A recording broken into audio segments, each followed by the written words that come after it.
Je vais poursuivre et je vais vous parler un petit peu si vous voulez, de l'importance que ça a pour la productivité d'un pays, que les ressources, que les mécanismes d'allocation se passent comme il faut. En général, vous savez, l'allocation se passe par les prix.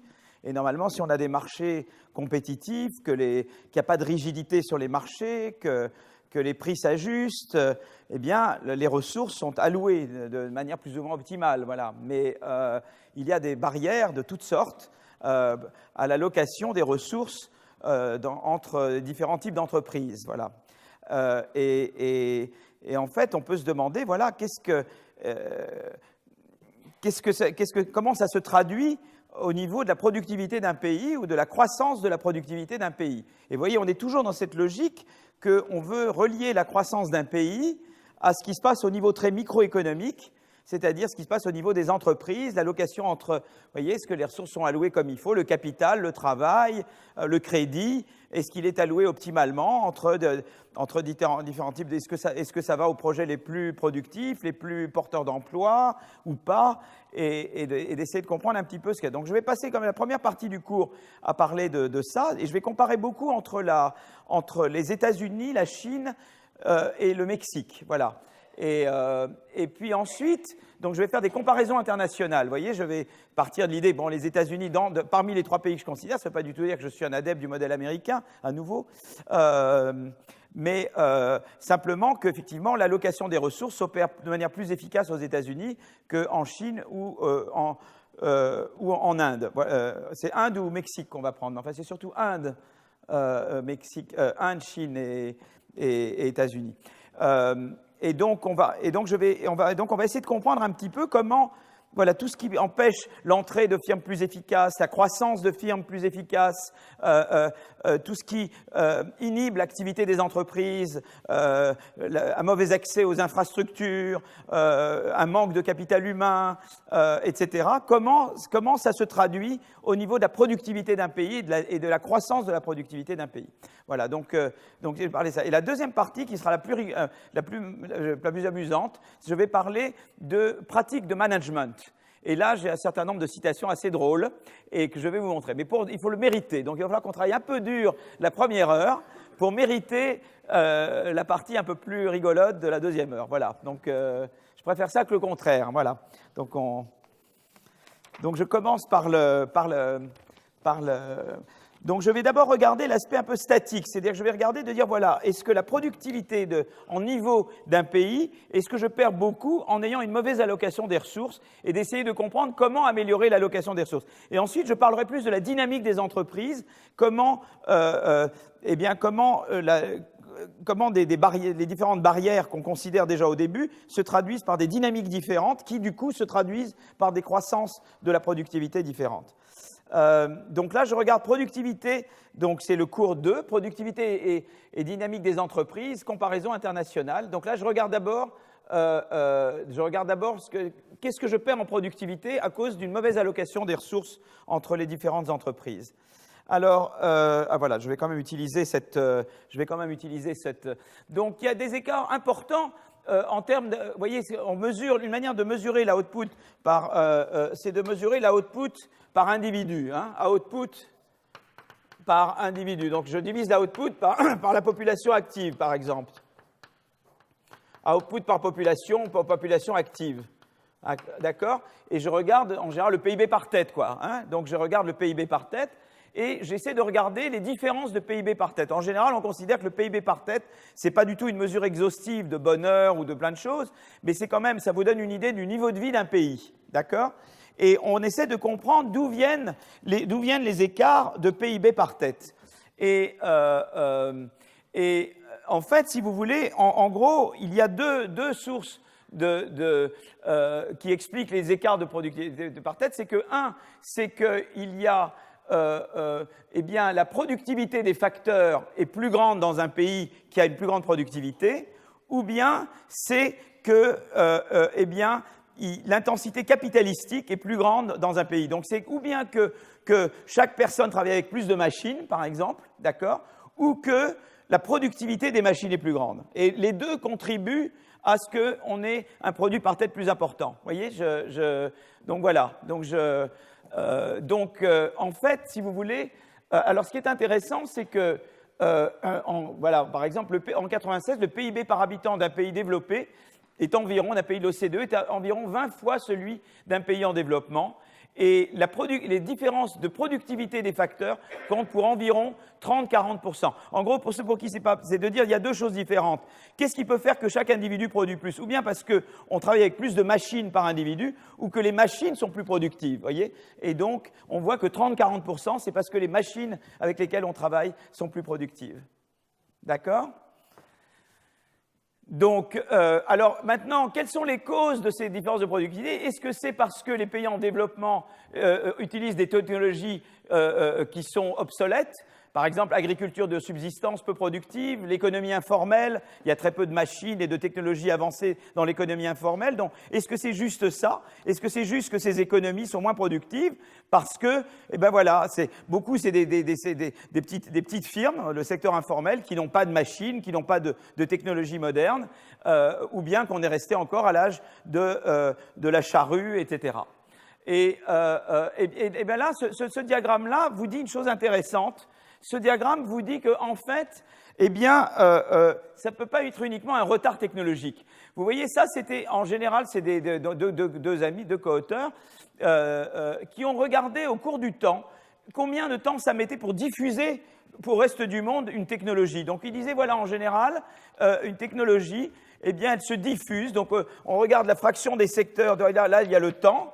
Hein, là, il y a le temps, et là, il y a la fraction des secteurs, la fraction des pays du monde qui adoptent une technologie, qui adoptent une nouvelle technologie.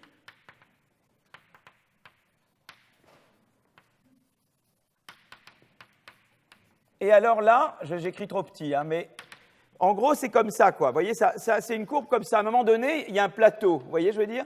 Et la question, c'est de savoir combien de temps on met avant d'atteindre le plateau. Combien de temps on met avant que la technologie soit vraiment diffusée, quoi. Et ce qui est très intéressant, c'est qu'en 1800, par exemple, la machine à vapeur, vous voyez, eh bien, ça met à peu près 120 ans à cette technologie qui apparaît donc qui apparaît 1800, qui est mis en Angleterre, etc. Elle met à peu près 120 ans à se développer, à se diffuser au reste du monde, vous voyez? Tandis que les technologies plus modernes, les téléphones par exemple, les téléphones cellulaires ou l'Internet, eh bien ça a été 20 ans, c'est beaucoup plus rapide. Et vous voyez maintenant que vous allez en Afrique, il y a des téléphones cellulaires partout, donc il y a eu une accélération dans la diffusion technologique, vous voyez, c'est quand même un phénomène intéressant. Et pourtant, il y a une persistance des différences de productivité ou de croissance de productivité entre pays. Vous voyez, donc c'est pas simplement le retard technologique, c'est autre chose que le retard technologique. Donc on va aller plus loin que le retard technologique, d'accord? Est-ce que vous voulez que j'aille un peu plus doucement? Non? Oui? Non?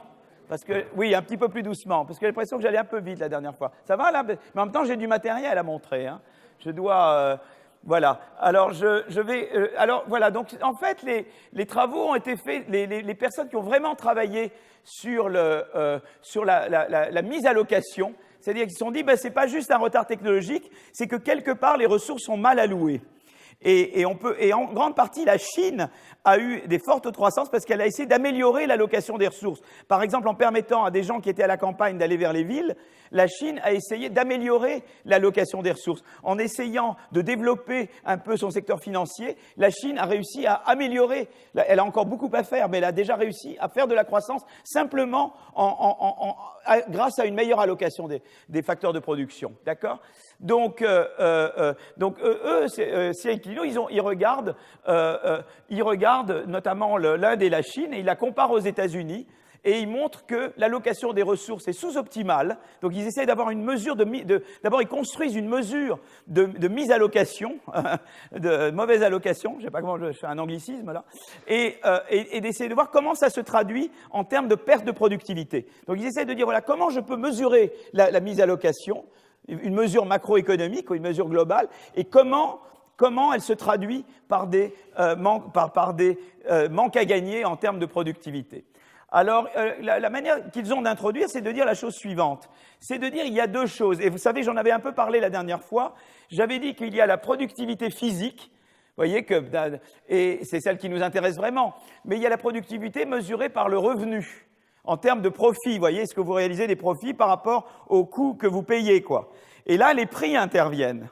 Et ce qui se passe, si vous voulez, c'est que j'avais montré déjà que il y avait évidemment des distorsions parce que les prix, il y a plein de raisons pour lesquelles les prix peuvent être trop élevés, notamment des pouvoirs de monopole. Et c'est justement là qu'intervient la mise à location. C'est que la mise à location, elle va faire que de la mesure qui est là, une mesure qui n'est pas très bonne justement, parce qu'il va y avoir des effets prix qui sont pervers. Voilà. Pour être très concret, je vais dire la chose suivante. Si prenez un secteur donné. Vous avez plusieurs entreprises qui produisent la même chose. Typiquement, qu'est-ce qui va se passer? S'il n'y avait pas de barrière, vous voyez, en termes de prix, eh bien, et que je suis plus productif que vous, mettons que moi je produis et mon ami qui est là produit aussi, et moi je suis plus productif. Je vais produire plus de produits. Donc mes prix vont être plus bas parce que je vais avoir une offre de produits plus grande. Si le mécanisme des prix joue normalement, nous devrions avoir en termes de productivité revenu la même chose. Vous voyez ce que je veux dire? Parce que si vous voulez, mon effet quantité est compensé par un effet prix parfaitement, vous voyez? Mais en fait, là où la location ne se passe pas bien, c'est que c'est justement cet effet prix qui compense ne joue pas. Vous voyez ce que je veux dire? Donc, et donc voilà ce qui se passe. Donc en fait, c'est ce que je mets là, la productivité du revenu, la productivité mesurée par le revenu devrait être la même entre toutes les firmes au sein d'un secteur si les ressources étaient parfaitement allouées, parce que vous auriez ce mécanisme de prix le plus productif, du coup il offre beaucoup plus, et donc comme l'offre est plus grande, les prix baissent, et ça fait baisser son revenu. Et le fait qu'il y ait des divergences entre la productivité revenu entre différents établissements d'une même industrie, ça, c'est une mesure de la distorsion qui est liée à la mauvaise allocation des ressources. Vous voyez, c'est une mesure du fait que le mécanisme des prix n'opère pas parfaitement, qu'il y a des barrières. Voilà. Et c'est ça qu'ils utilisent. Alors ils vont regarder, ils vont essayer de construire cette mesure en regardant les États-Unis, la Chine et l'Inde. Et dans chacun, il y a des données d'établissements. Donc ils regardent sur cette période assez récente. Il y a 40 000 établissements par an qu'ils regardent en Inde. Il y a à peu près entre 100 000 en 1998 et 200 000 en 2005 établissements par an qui regardent en Chine sur cette période-là. Et aux États-Unis, ils regardent ces années-là et ils ont à peu près 160 000 établissements par an. Donc ils ont disons, des échantillons très larges et ils vont comparer d'un pays à l'autre. Alors on voit déjà plusieurs choses intéressantes. Une première chose intéressante, je vous l'avais montré déjà la dernière fois, je vous avais montré les distributions, ça c'est les distributions de productivité physique. Et je vous avais dit que j'avais comparé entre les États-Unis et l'Inde. Vous vous souvenez de c'était la dernière fois. Et j'avais dit, vous voyez, aux États-Unis, les entreprises qui ont une faible productivité, elles disparaissent, donc vous ne les voyez pas vraiment. Vous voyez, elles restent pas longtemps. Tandis qu'en Inde, elles survivent bien. C'est pour ça que vous les voyez à l'œil nu, là. Vous voyez? Donc déjà, vous voyez qu'en Inde, la distribution des productivités, elle est plus vers la gauche qu'aux États-Unis. Hein, en Chine, c'est plus près des États-Unis. Ce qui est très intéressant d'ailleurs ici, vous voyez déjà que la Chine, c'est plus près des États-Unis que n'est l'Inde. C'est intéressant. Je ne fais pas l'apologie du modèle chinois, mais c'est intéressant que la Chine, voyez, et on verra ça de manière répétée, que la Chine est plutôt plus près des États-Unis que l'Inde. Donc déjà, on voit que, la survie d'établissements moins efficaces, elle est plus facile en Inde qu'elle ne l'est en Chine et a fortiori qu'elle ne l'est aux États-Unis. D'accord? Vous voyez ça? D'accord? Bon, maintenant, là, je regarde la productivité en termes de revenus. Alors, je vous ai dit qu'au sein d'une industrie, si j'avais une parfaite si j'avais un mécanisme de prix qui joue totalement, toutes les entreprises d'un même secteur devraient avoir la même productivité revenu. Mais en fait, il y a évidemment aux États-Unis, mais comme évidemment, il y a différentes industries auront différents niveaux, évidemment. Et même aux États-Unis, c'est pas parfait. C'est pour ça que quand vous regardez la distribution, si j'avais qu'un secteur et que c'était absolument parfait, qu'il n'y avait pas de problème d'allocation, j'aurais tout un point masse, c'est-à-dire que là, j'aurais toutes les entreprises au même niveau de productivité revenu. Mais ce qui fait que je ne le suis pas, c'est d'abord que je n'ai pas la perfection absolue aux États-Unis, et que deuxièmement, vous avez différentes industries et que les industries, entre elles, n'ont pas la même productivité, vous voyez? Donc c'est normal qu'aux États-Unis, j'ai une courbe comme ça et pas une courbe simplement un point masse ici. Mais ce qui est intéressant, c'est que, vous voyez, la Chine, c'est plus dispersé. Donc on voit bien que là, il y a un effet c'est pas seulement que vous avez plusieurs secteurs, c'est que dans les différents secteurs, eh bien, comme le mécanisme d'allocation par les prix ne joue pas bien, eh bien, vous avez une plus grande dispersion. Et encore plus en Inde. Et vous voyez à nouveau, l'Inde est la moins bonne, Chine au milieu et les États-Unis le premier. C'est intéressant. D'accord ? Alors, on peut regarder, dans ces termes-là, on peut regarder le ratio en termes de productivité revenu, on peut regarder le ratio entre les 10% les meilleurs et les 10% les moins bons. Et alors, évidemment, le ratio est quand même plus grand que 1, parce que les meilleurs sont quand même meilleurs que les moins bons aux États-Unis. Mais vous voyez qu'en Inde, le ratio est plus grand. Et il est un petit peu moins grand en Chine. Là c'est juste mesuré par le ratio des 10% les meilleurs sur les 10% les moins bons, qui est une autre mesure que celle de la densité totale. Mais enfin, on voit à nouveau le même classement US, Chine, Inde, vous voyez. Et plus le ratio est élevé, plus ça veut dire que vous avez une dispersion plus grande de la productivité revenu. Voilà, donc ça vous donne un peu une idée. Donc maintenant, on sait qu'on peut calculer la mise à location des ressources par la dispersion des productivités revenus, hein, d'accord, et notamment des dispersions au sein d'une industrie. Hein, quel est le niveau de dispersion par rapport à la moyenne, quelle est la variance, si tu voulais, des productivités revenus entre les établissements dans une même industrie. Et maintenant, on va dire, ben voilà, supposons que partant de l'Inde ou partant de la Chine, tout d'un coup, il y a un magicien qui arrive avec une baguette magique et qui dit, pouf, je fais un coup de baguette magique, tout le monde va avoir, je supprime les inefficacités de marché et tous les entreprises d'une même industrie vont avoir exactement la même productivité revenu. Qu'est-ce qui se passerait avec la productivité? C'est ça que je veux savoir. Si j'élimine par coup de baguette magique la mise à location au sein d'un pays, qu'est-ce que ça fait avec la productivité? Et alors vous voyez là, vous voyez déjà ici, c'est très joli parce que vous avez les courbes en continu, c'est les distributions de productivité revenu qui sont, alors que je ne me dise pas de bêtises, c'est productivité revenu hein, que j'ai là, hein, qui sont les vrais, et ça c'est ce que j'aurais qui serait efficace. Et voyez que la différence, vous voyez, aux États-Unis, on veut quand même qu'il y ait, parce que tous les secteurs sont pas les mêmes, donc on voudrait que quand même on veut pas la même productivité revenu pour deux secteurs différents. Ce qu'on veut, c'est la même productivité revenu pour toutes les entreprises au sein d'un secteur, mais il y a évidemment plusieurs secteurs. Donc aux États-Unis, eh bien, vous voyez que la différence entre ce qui est efficace et ce qui est la réalité est beaucoup plus faible que là, et est encore beaucoup plus faible que là. Vous voyez, là d'ailleurs, la Chine, et la différence entre la réalité et l'efficace est plus grande. Hein. J'étais curieux, parce que j'aurais pensé que l'Inde était là et que la Chine était là. J'étais surpris, mais bon, ça c'est intéressant de voir qu'en tout cas, c'est plus grand pour la Chine et l'Inde que pour les États-Unis. Mais moi, c'est marrant parce que je m'attendais, mais c'est vrai que l'Inde, vous voyez qu'il y a dispersion. Bon, je peux penser que l'efficace serait quand même plus différente. Mais peut-être qu'en surface, elle l'est. Alors, vous voyez, là, on le voit mieux, là. Vous voyez, là, on dit, voilà, si je venais, de combien j'augmenterais la productivité si j'avais des mécanismes d'allocation optimale, c'est-à-dire si les prix fonctionnaient parfaitement. Et vous voyez qu'aux États-Unis, eh bien, vous augmenteriez un peu. Donc, les États-Unis ne partent pas de la perfection. Hein, les États-Unis, c'est mieux qu'ailleurs, mais c'est pas parfait. Mais vous voyez qu'en Chine, et puis alors encore plus en Inde, eh bien, vous augmentez la productivité très sensiblement si le mécanisme des prix joue. Oui, je vais plus bas, un peu plus bas. Plus lentement? Ouh là là. Vous voulez revenir en arrière? C'est des vous me dites, hein. Voilà. Donc on voit que, si vous voulez, réallouer les ressources de manière optimale, eh bien, ça augmente la productivité. Voilà. Et de manière importante en Chine et en Inde, mais on peut encore faire mieux aux États-Unis.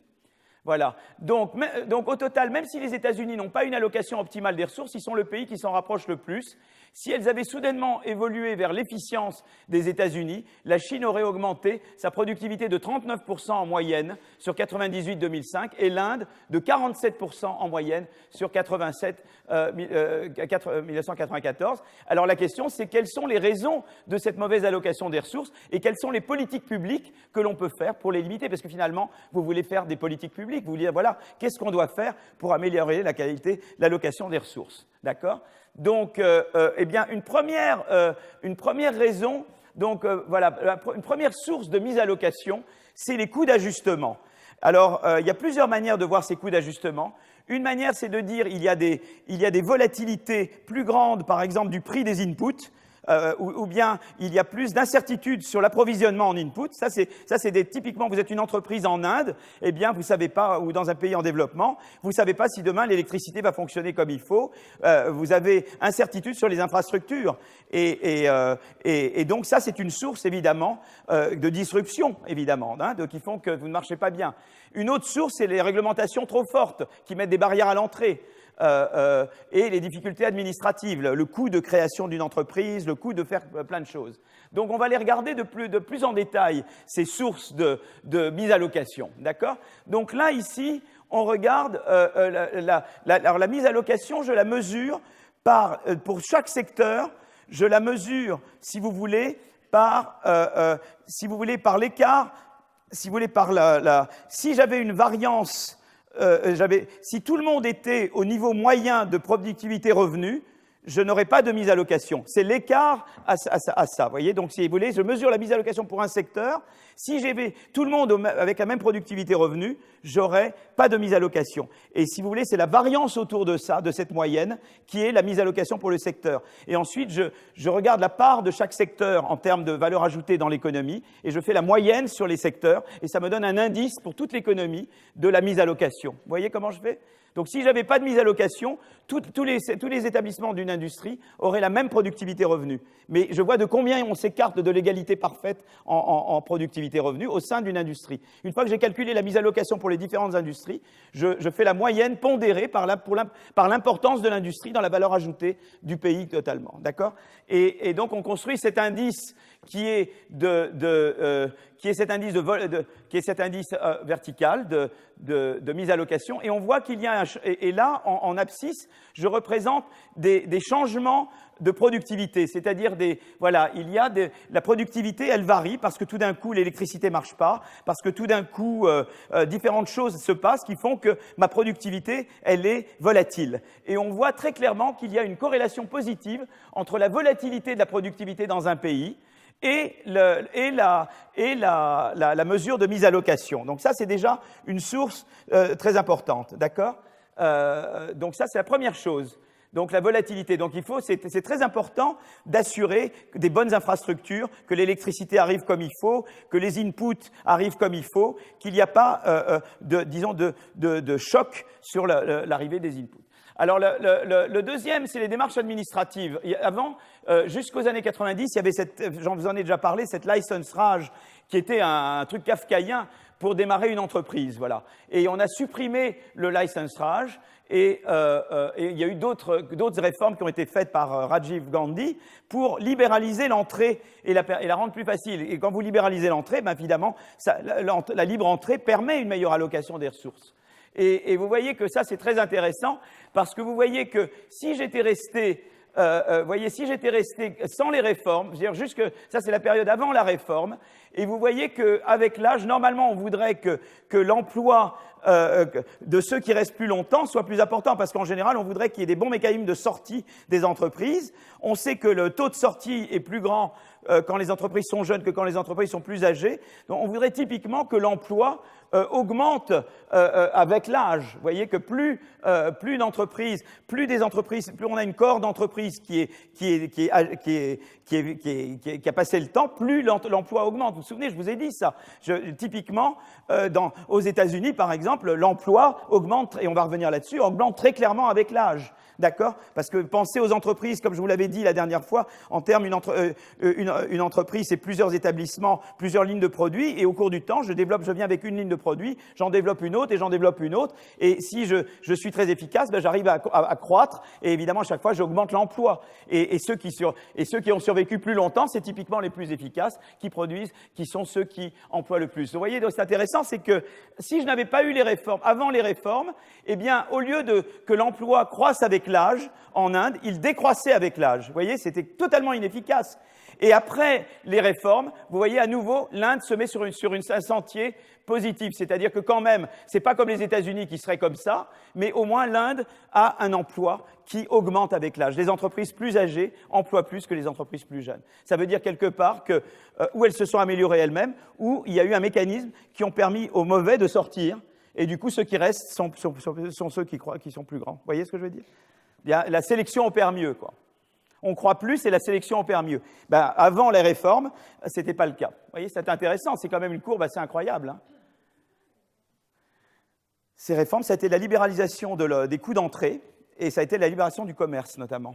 Ça a été les deux grandes réformes importantes. Donc, qui à chaque fois augmentent évidemment la concurrence. Voilà.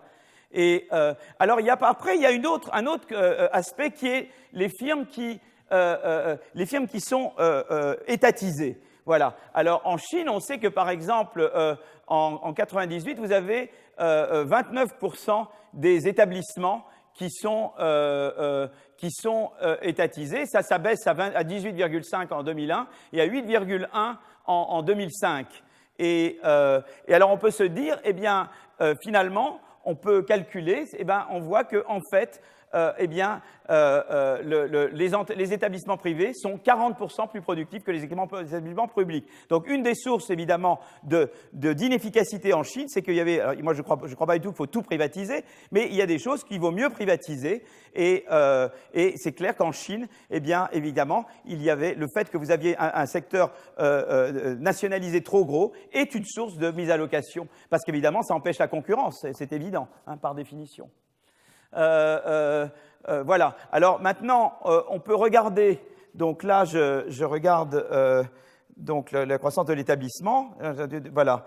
Et donc on peut voir tout de suite, si vous voulez, que on peut régresser la dispersion. Alors là, ce qui est très intéressant, c'est que ce qu'ils font ici, c'est qu'ils font une régression où ils disent, voilà, je vais voir comment la dispersion au sein d'un secteur des productivités revenus dépend du degré d'étatisation. Et on voit très clairement une corrélation positive entre l'étatisation et la mise à location, vous voyez, mesurée par la dispersion de la productivité revenue au sein d'un secteur.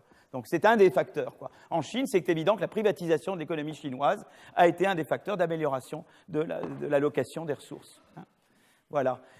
Voilà. Et là, on le voit encore plus facilement, c'est qu'on voit qu'après, à mesure qu'on a libéralisé l'économie chinoise, eh bien, on a fait sortir les entreprises publiques les moins performantes, et on a vu, si vous voulez, que celles qui sont restées, d'abord, si vous voulez, en moyenne, ça a eu un effet positif en moyenne, puisque les moins performants s'en vont, les plus performants restent, mais en plus, ça a eu un effet incitant pour celles qui sont restées, parce que les entreprises qui sont restées ont été sujets à plus de concurrence et ont dû davantage travailler sur leur productivité, quoi. Ils n'avaient plus les mêmes garanties qu'ils avaient avant. Et on voit vraiment que ce qui est intéressant, c'est que non seulement il y a moins d'entreprises étatisées en Chine, mais que si vous voulez, la productivité des entreprises qui sont restées, eh bien, elle s'est améliorée au cours du temps en Chine. Donc ça, c'est intéressant. Il y a eu une amélioration en moyenne de la performance des entreprises publiques, en même temps que vous avez une réduction de la part des entreprises publiques dans l'économie chinoise. D'accord ? Alors l'Inde, c'est très intéressant parce que là, on regarde l'écart à la productivité des États-Unis en 98. On voit qu'il y a toujours un écart, mais l'écart est toujours beaucoup plus grand pour les entreprises. Donc là, vous voyez que les entreprises privées dans les télécoms, ils ont 76% de la productivité de leurs homologues américaines. Mais alors que les publics, elles n'ont que 25% de la productivité du travail de leurs homologues américaines. Vous voyez, et à chaque fois, les privés marchent beaucoup mieux que les publics. Hein. Voilà. Notamment dans le télécom, dans le secteur bancaire, etc. Alors, il y a un autre aspect, évidemment, c'est l'économie informelle. Et j'en ai parlé tout à l'heure. Et au Mexique, si vous voulez, en Inde, l'économie informelle, c'est 80% de la force de travail. En Mexique, c'est près de 30%. Et ce qui est important de savoir, c'est que si vous voulez, quand vous regardez des établissements qui sont dans le secteur informel par rapport à des établissements qui sont dans le secteur formel, vous voyez que les entreprises du secteur informel ont toujours tendance à être beaucoup plus petites. Vous voyez ? Et pourquoi c'est bien d'être dans le secteur informel ? Parce que d'abord, vous ne payez pas d'impôts, on ne vous embête pas, vous n'êtes pas sujet à des réglementations. Donc voilà, mais en même temps, dès que vous devenez gros, on vient vous regarder, on vous dit est-ce que vous pouvez rester formel ou pas. Donc ce qui se passe dans ces pays-là, c'est que pour rester informel et pour éviter toutes les tracasseries administratives, eh bien, on fait tout en sorte de ne pas croître. Et je vous avais dit, ça, c'est pas bon quand vous êtes dans une économie où on cherche à rester petit pour échapper aux réglementations. Et vous voyez que ce soit au Mexique ou en Inde, eh bien, évidemment, vous avez une masse beaucoup plus grande d'entreprises petites, si vous vous restreignez au secteur informel, que si vous regardez le secteur formel. Et ça, évidemment, ça empêche une bonne allocation des ressources. Ça fait que les entreprises, quelque part, elles font en sorte de ne pas grandir de façon à rester dans l'économie informelle. D'accord ? Voilà, parce que l'économie informelle, vous échappez aux réglementations, aux taxes, aux impôts. Et donc, évidemment, en restant trop sur l'informel, eh bien, vous contribuez à une mauvaise allocation des ressources. Alors, il y a une autre, c'est les compétences humaines. Ça, c'est un truc très intéressant. Et ça touche notamment les États-Unis. Parce que je parle des États-Unis comme le modèle, c'est pas du tout le modèle. Et au sein même des États-Unis, il y a des gros problèmes.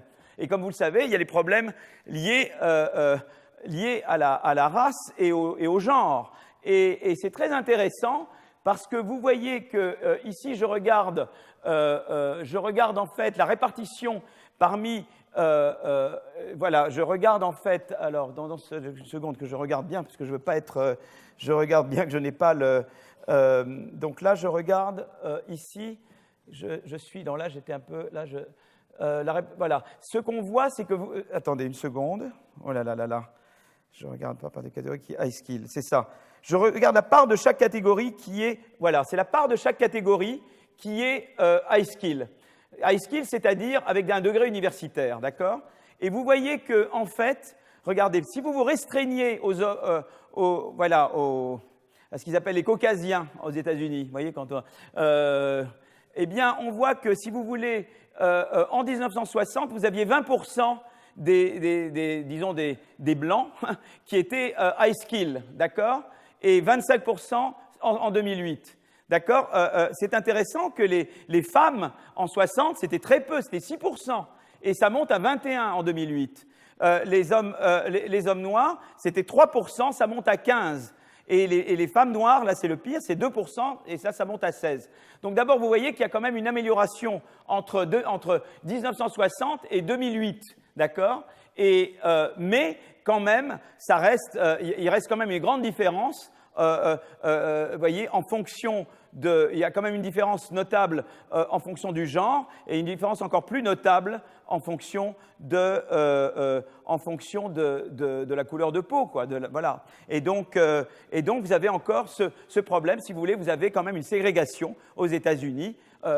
Les talents, vous voyez, si vous regardez la répartition, il y a certainement un effet du genre et de l'origine ethnique. Donc voilà, donc ça c'est une chose à savoir. Et c'est intéressant parce qu'ils disent, voilà, eh bien, ce que regardent maintenant ces auteurs-là, ils disent qu'est-ce qui serait passé aux États-Unis qu'est-ce qui serait passé aux États-Unis s'il n'y avait pas de différence, si j'avais traité tout le monde pareil. Et vous voyez qu'à ce moment-là, vous voyez, regardez, ça c'est la croissance, hein, et j'aurais eu beaucoup plus de croissance, vous voyez, j'aurais eu beaucoup plus de croissance si j'avais fait la convergence. Vous voyez, si j'avais tout le monde pareil, eh bien la croissance de la productivité, eh bien, vous voyez, la part de la croissance du PIB due à la croissance de la productivité, elle aurait été sensiblement plus grande aux États-Unis s'il n'y avait pas de ségrégation. Vous voyez, donc même aux États-Unis, vous avez encore beaucoup à faire, notamment, voilà. Et je pense que nous, on doit avoir des problèmes un peu certainement chez nous, pareil. Hein. Il faudrait faire la même chose chez nous. Donc ça, c'est intéressant. C'est l'allocation des compétences humaines. Hein. Voilà. Et alors là, maintenant, donc là, je regarde en Inde maintenant, et vous voyez, en Inde, eh bien, la même chose, c'est les différences liées au genre en Inde. Et vous voyez qu'elles sont également, elles se réduisent au cours du temps, mais elles sont quand même très importantes. Hein. Là, c'est mesuré en termes d'années d'éducation, vous voyez. Donc, quand on est une femme, voilà. Donc ça, c'est les gaps hein, qui se, voilà. Alors, les entreprises familiales représentent une part importante dans les économies des pays en développement. Les entreprises reprises par les enfants aux parents, reprises avec un S, c'est pas un T, ne sont pas toujours idéalement gérées, ce qui nous ramène à la mauvaise allocation des ressources. Et donc, là, il y a un problème qui est de dire, une autre source d'allocation, c'est qu'évidemment, il y a beaucoup trop de... on avait dit en Inde, je vous en avais parlé la dernière fois, qu'on ne fait pas confiance à ceux qui ne sont pas de votre famille et il n'y a pas suffisamment de passages. Vous savez que c'est très important d'avoir un marché, pas seulement pour les biens et produits, mais un marché pour le contrôle des entreprises. En anglais, on dit Market for Corporate Control. Et évidemment, dans les pays émergents, le Market for Corporate Control n'est pas du tout efficace. Et donc, ça fait que les entreprises ne restent pas forcément dans les mains les plus aptes à les gérer.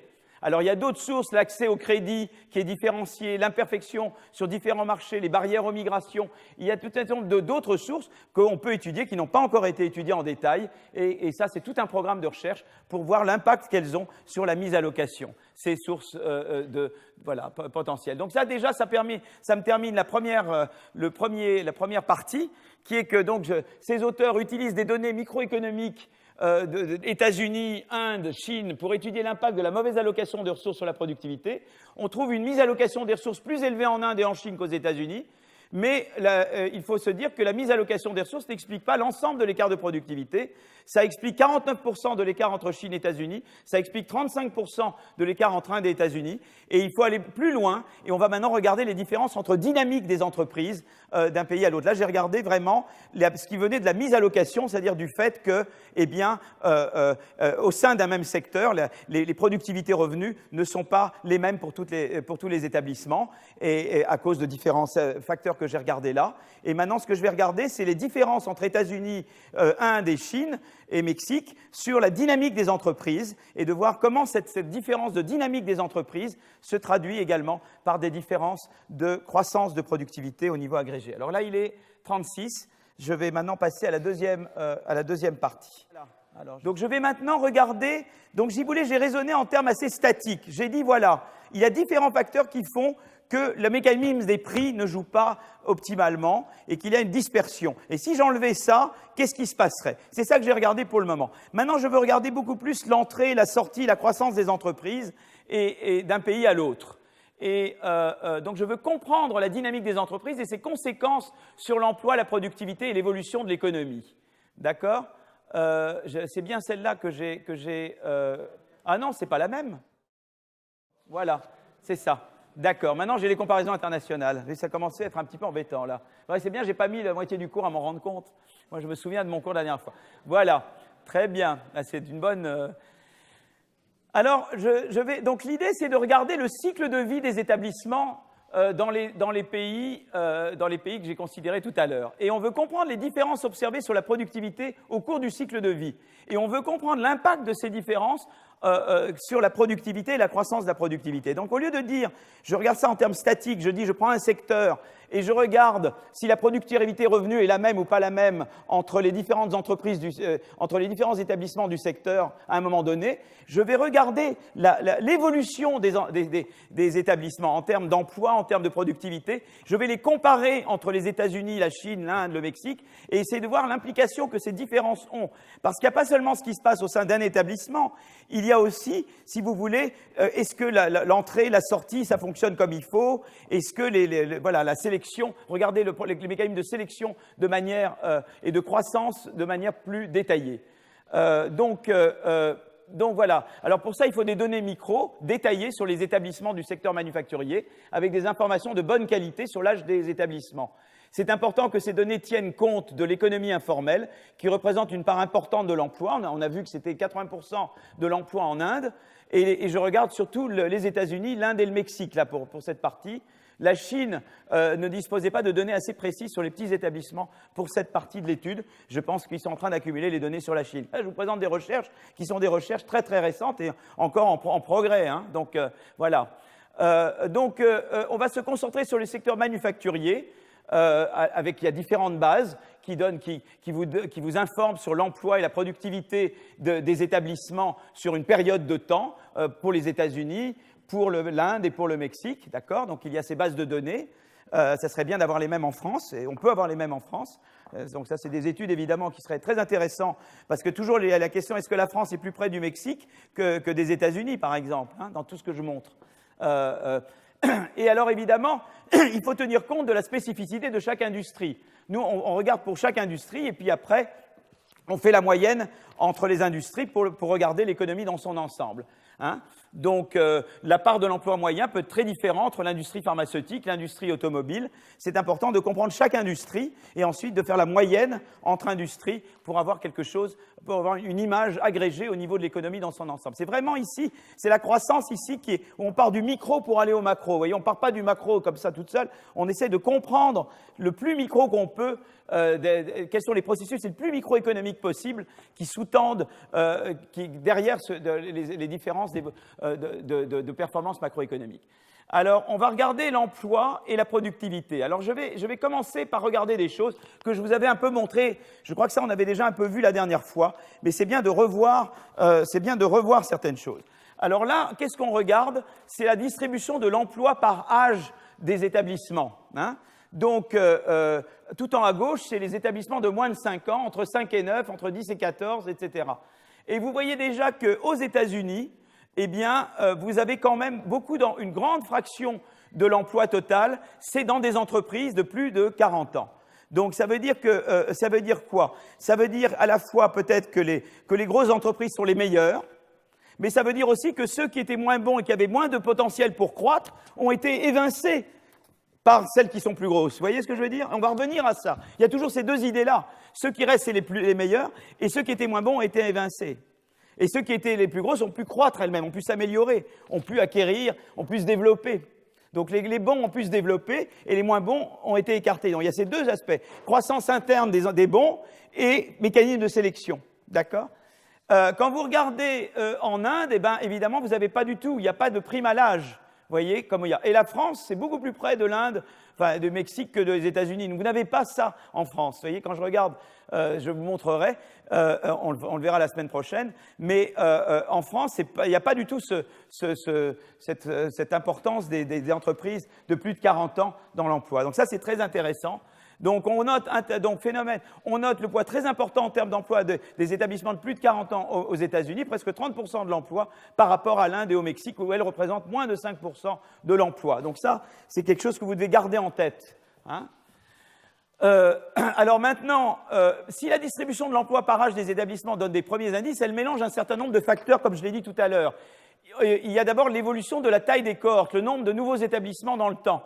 C'est d'abord parce qu'il se peut que, eh bien, on crée plus d'établissements à telle époque qu'à telle époque. Ça c'est possible. Hein. Il y a des évolutions séculaires qui font que peut-être, eh ben, l'entrée a évolué au cours du temps, historiquement.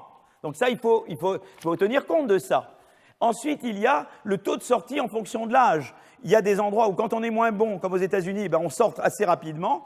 Et il y a des endroits comme en Inde, quand on n'est pas très bon, ben, on reste beaucoup plus longtemps. Donc ça va évidemment impacter sur ce que je vous ai montré tout à l'heure. Et puis, il y a toujours la relation entre l'âge et la taille qui va jouer un rôle, et on en a beaucoup parlé la dernière fois, la relation entre taille et âge des entreprises.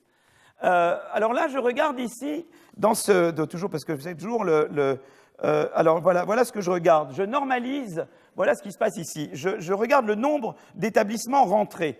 Alors voilà, ça c'est très intéressant. Ça montre justement les évolutions séculaires des entrées. Je vous ai dit qu'un aspect, c'est que peut-être qu'il y a des époques où il y avait plus d'entrées que d'autres. Donc on veut regarder ça. Et c'est ce qu'on regarde ici. Et là, on regarde le nombre d'établissements ouverts par groupe d'années. Et on voit que, par exemple, aux États-Unis, eh bien, il y a eu, de 88-92, il y a eu un peu plus d'entrées. Alors, est-ce que ça a été la déréglementation? Qu'est-ce qu'il y a fait qu'il y a eu plus d'entrées à ce moment-là? Mais ce qui est très intéressant, c'est qu'en Inde, vous voyez, après la réforme, l'entrée a augmenté.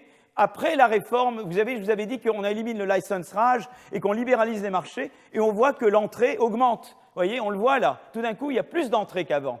Et au Mexique, il y a eu beaucoup d'entrées 89-93. Alors, je ne sais pas ce qui s'est passé au Mexique à cette époque-là, pourquoi l'entrée était plus grande. Mais là, on voit vraiment l'effet de la réforme indienne. Tout d'un coup, vous voyez, on voit que les cohortes récentes, il y a eu plus d'entrées que dans les cohortes moins récentes.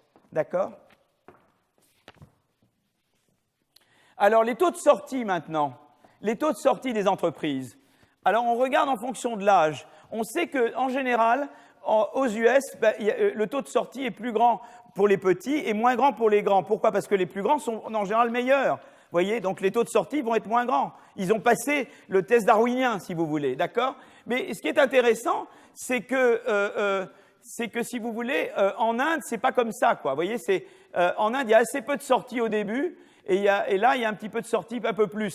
Ça va dans le sens un peu inverse des États-Unis. En France, c'est comme aux États-Unis, vous voyez, au Mexique aussi. Mais c'est intéressant qu'en Inde, eh bien, le taux de sortie est globalement plus faible sur l'ensemble du cycle de vie, sauf pour les très âgés, quoi. Voilà. Donc partout, le taux de sortie est faible, sauf pour ici. Donc ça, c'est quand même une curiosité à expliquer. Mais globalement, le taux de sortie à tous les âges, sauf plus de 35, est plus faible en Inde. Et vous avez ce taux de sortie un petit peu plus grand pour les plus grands de 35, qui est un truc à expliquer. Est-ce que c'est parce que c'est très lié à la famille et que dès qu'il y a des changements familiaux que vous sortez à ce moment-là, donc ça, c'est intéressant de savoir. Mais en tout cas, vous voyez, ça va dans le sens très différent de ce que c'est aux États-Unis. Alors, la relation entre taille et âge des établissements, bon, ben ça, on avait regardé, j'en avais déjà parlé la dernière fois. Et donc là, alors là, vous voyez, bon, par exemple, la relation entre taille et âge, et on voit que, grosso modo, eh ben, ça c'est dans le secteur manufacturier, aux États-Unis, eh bien, il y a une relation très claire entre, donc vous dites, voilà quelle était ma taille à moins de 5 ans, et je compare après, quand j'ai entre 5 et 9, 10, 14, je compare par rapport à la taille que je normalise à 1 des moins de 5 ans, d'accord? Donc je compare l'emploi moyen des établissements de 5, 9 ans, etc., avec l'emploi moyen des établissements survivants. Voilà, donc je regarde ça, donc vous voyez que la croissance est plus grande pour États-Unis que Mexique et Inde, d'accord? Alors c'est toujours la même histoire qu'aux États-Unis, eh ben, il y a à la fois les meilleurs et s'améliorent, les gens qui sont bons, ils ont un potentiel d'amélioration, ils l'exploitent davantage, et il y a un mécanisme plus grand de sélection de ceux qui ont moins de potentiel de croissance, que vous avez moins en Inde et encore moins au Mexique et encore moins en Inde. D'accord? Aux États-Unis, les établissements de plus de 35 ans sont en moyenne 10 fois plus importants en emploi que les établissements de moins de 5 ans. D'accord? En Inde, l'emploi augmente de 40%. Seulement, vous voyez, là, ils sont 10 fois plus importants, là, ils sont 40% plus importants. Donc, vous voyez, c'est beaucoup moins. Et dans le cas du Mexique, c'est seulement 2 fois plus important. Donc, l'emploi des plus de 35, au Mexique, c'est 2 fois l'emploi des moins de 5, alors que c'est 10 fois l'emploi des moins de 5 aux États-Unis. Et en Inde, les emplois des plus de 35 n'est que 40% plus que l'emploi des moins de 35. Donc, vous voyez, on voit bien la différence, vous voyez, en termes de dynamique. La dynamique est bien meilleure aux États-Unis qu'elle ne l'est dans les autres pays. D'accord? Et on voit évidemment l'écart États-Unis et les autres pays que vous voyez là, qui est très clair. Donc la croissance de l'emploi, alors là maintenant, ce qu'on va faire, c'est que, donc en fait, si vous voulez, qu'est-ce qui explique que la croissance, comme je l'ai dit, je le répète à nouveau, qu'est-ce qui fait que la croissance de l'emploi augmente avec l'âge des établissements, hein, eh bien, c'est que d'abord, les survivants ont plus de potentiel de croissance, croissent plus eux-mêmes, et il y a davantage aux États-Unis de sorties des petits qui sont moins bons, qui croissent moins. Il y a un mécanisme de sélection qui opère mieux pour les faire sortir. Et les deux contribuent à ce que la courbe américaine soit beaucoup plus, voyez, croissante que les courbes mexicaines et indiennes. D'accord? Alors là, on veut un peu séparer qu'est-ce qui vient de la sélection et qu'est-ce qui vient de la croissance propre des entreprises. Alors voilà, là, il y a ces deux courbes. Dans les deux courbes, qu'est-ce qu'on regarde? On prend là, dans la courbe en bleu, on dit à chaque moment, on regarde,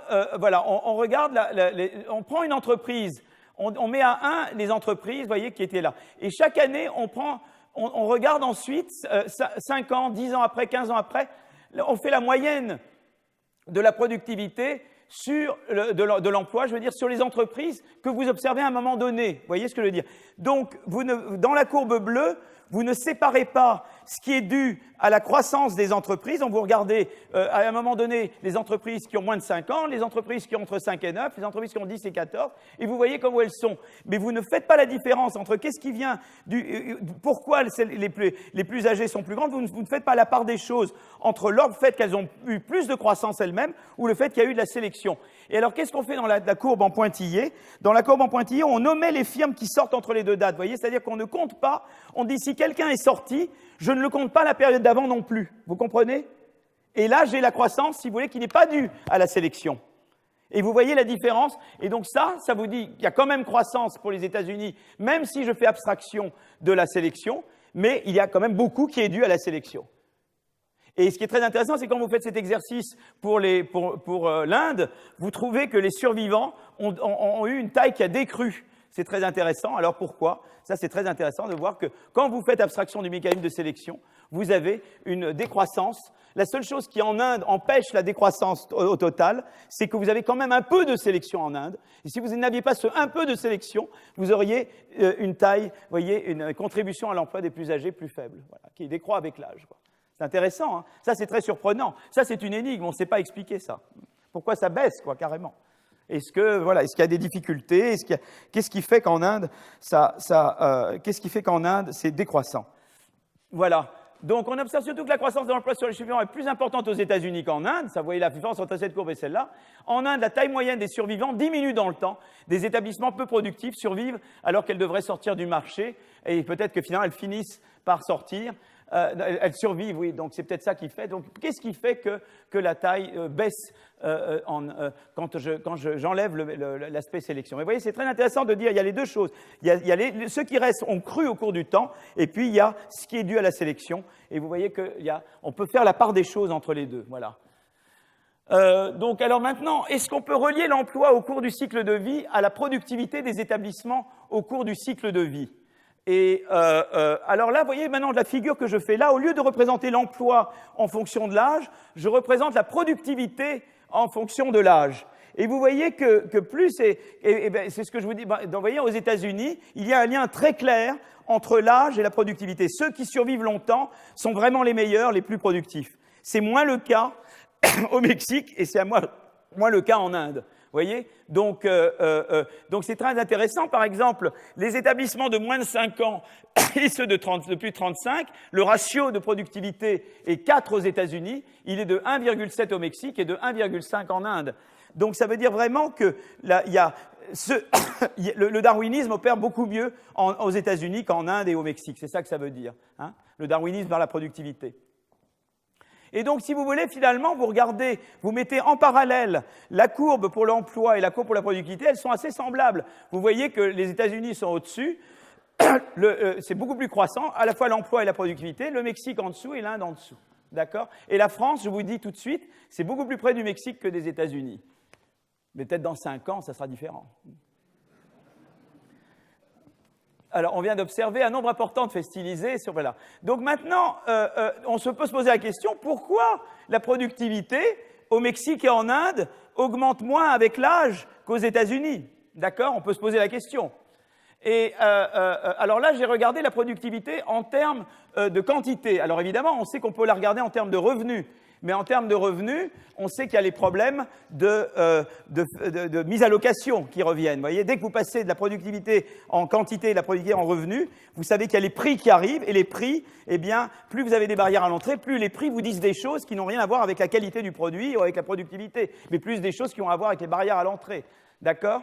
Et évidemment, ce qui est très intéressant, c'est que vous voyez ici, je représente la productivité, et ici, je représente, vous voyez, ce que je vois ici, c'est la productivité revenu. Attendez que je dise, là, non, c'est la productivité revenu par rapport à la productivité quantité. C'est ça que je fais. Et ce qu'on voit, c'est qu'aux États-Unis, eh bien, au sein d'un secteur, vous voyez, c'est très peu parce que finalement, le mécanisme des prix joue très bien.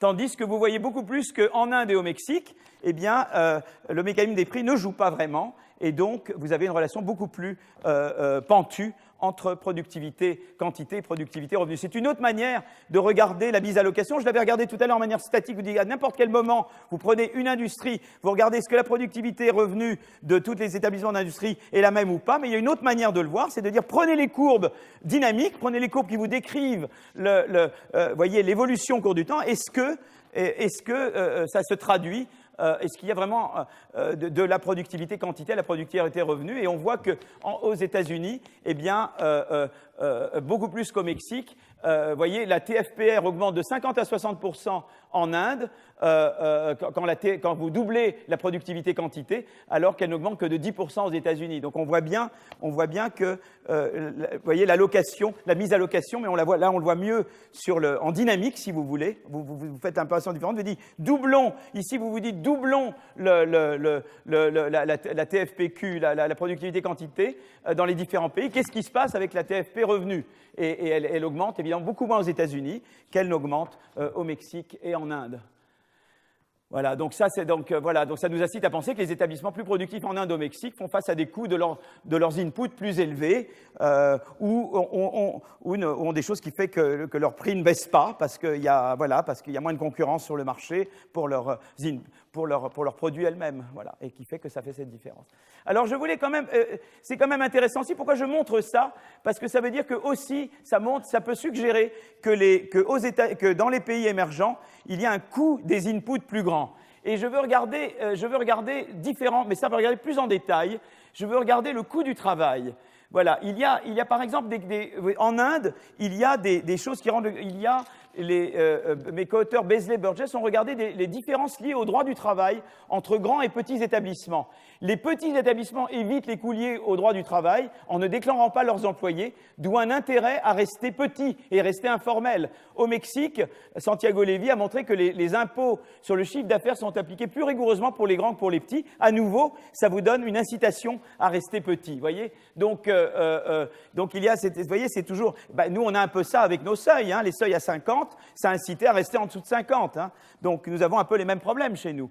Donc, c'est très intéressant. Et vous pouvez regarder, c'est que si vous voyez on voit vraiment, si vous voulez, aux États-Unis, ça c'est la distribution en termes d'emploi. Et vous voyez qu'il y a beaucoup de masse en Inde et au Mexique. Vous voyez, le gros des établissements ont peu d'emplois, quoi. Et alors que c'est moins le cas aux États-Unis. Donc il y a vraiment cette incitation à rester petit et informel. J'en parlais tout à l'heure.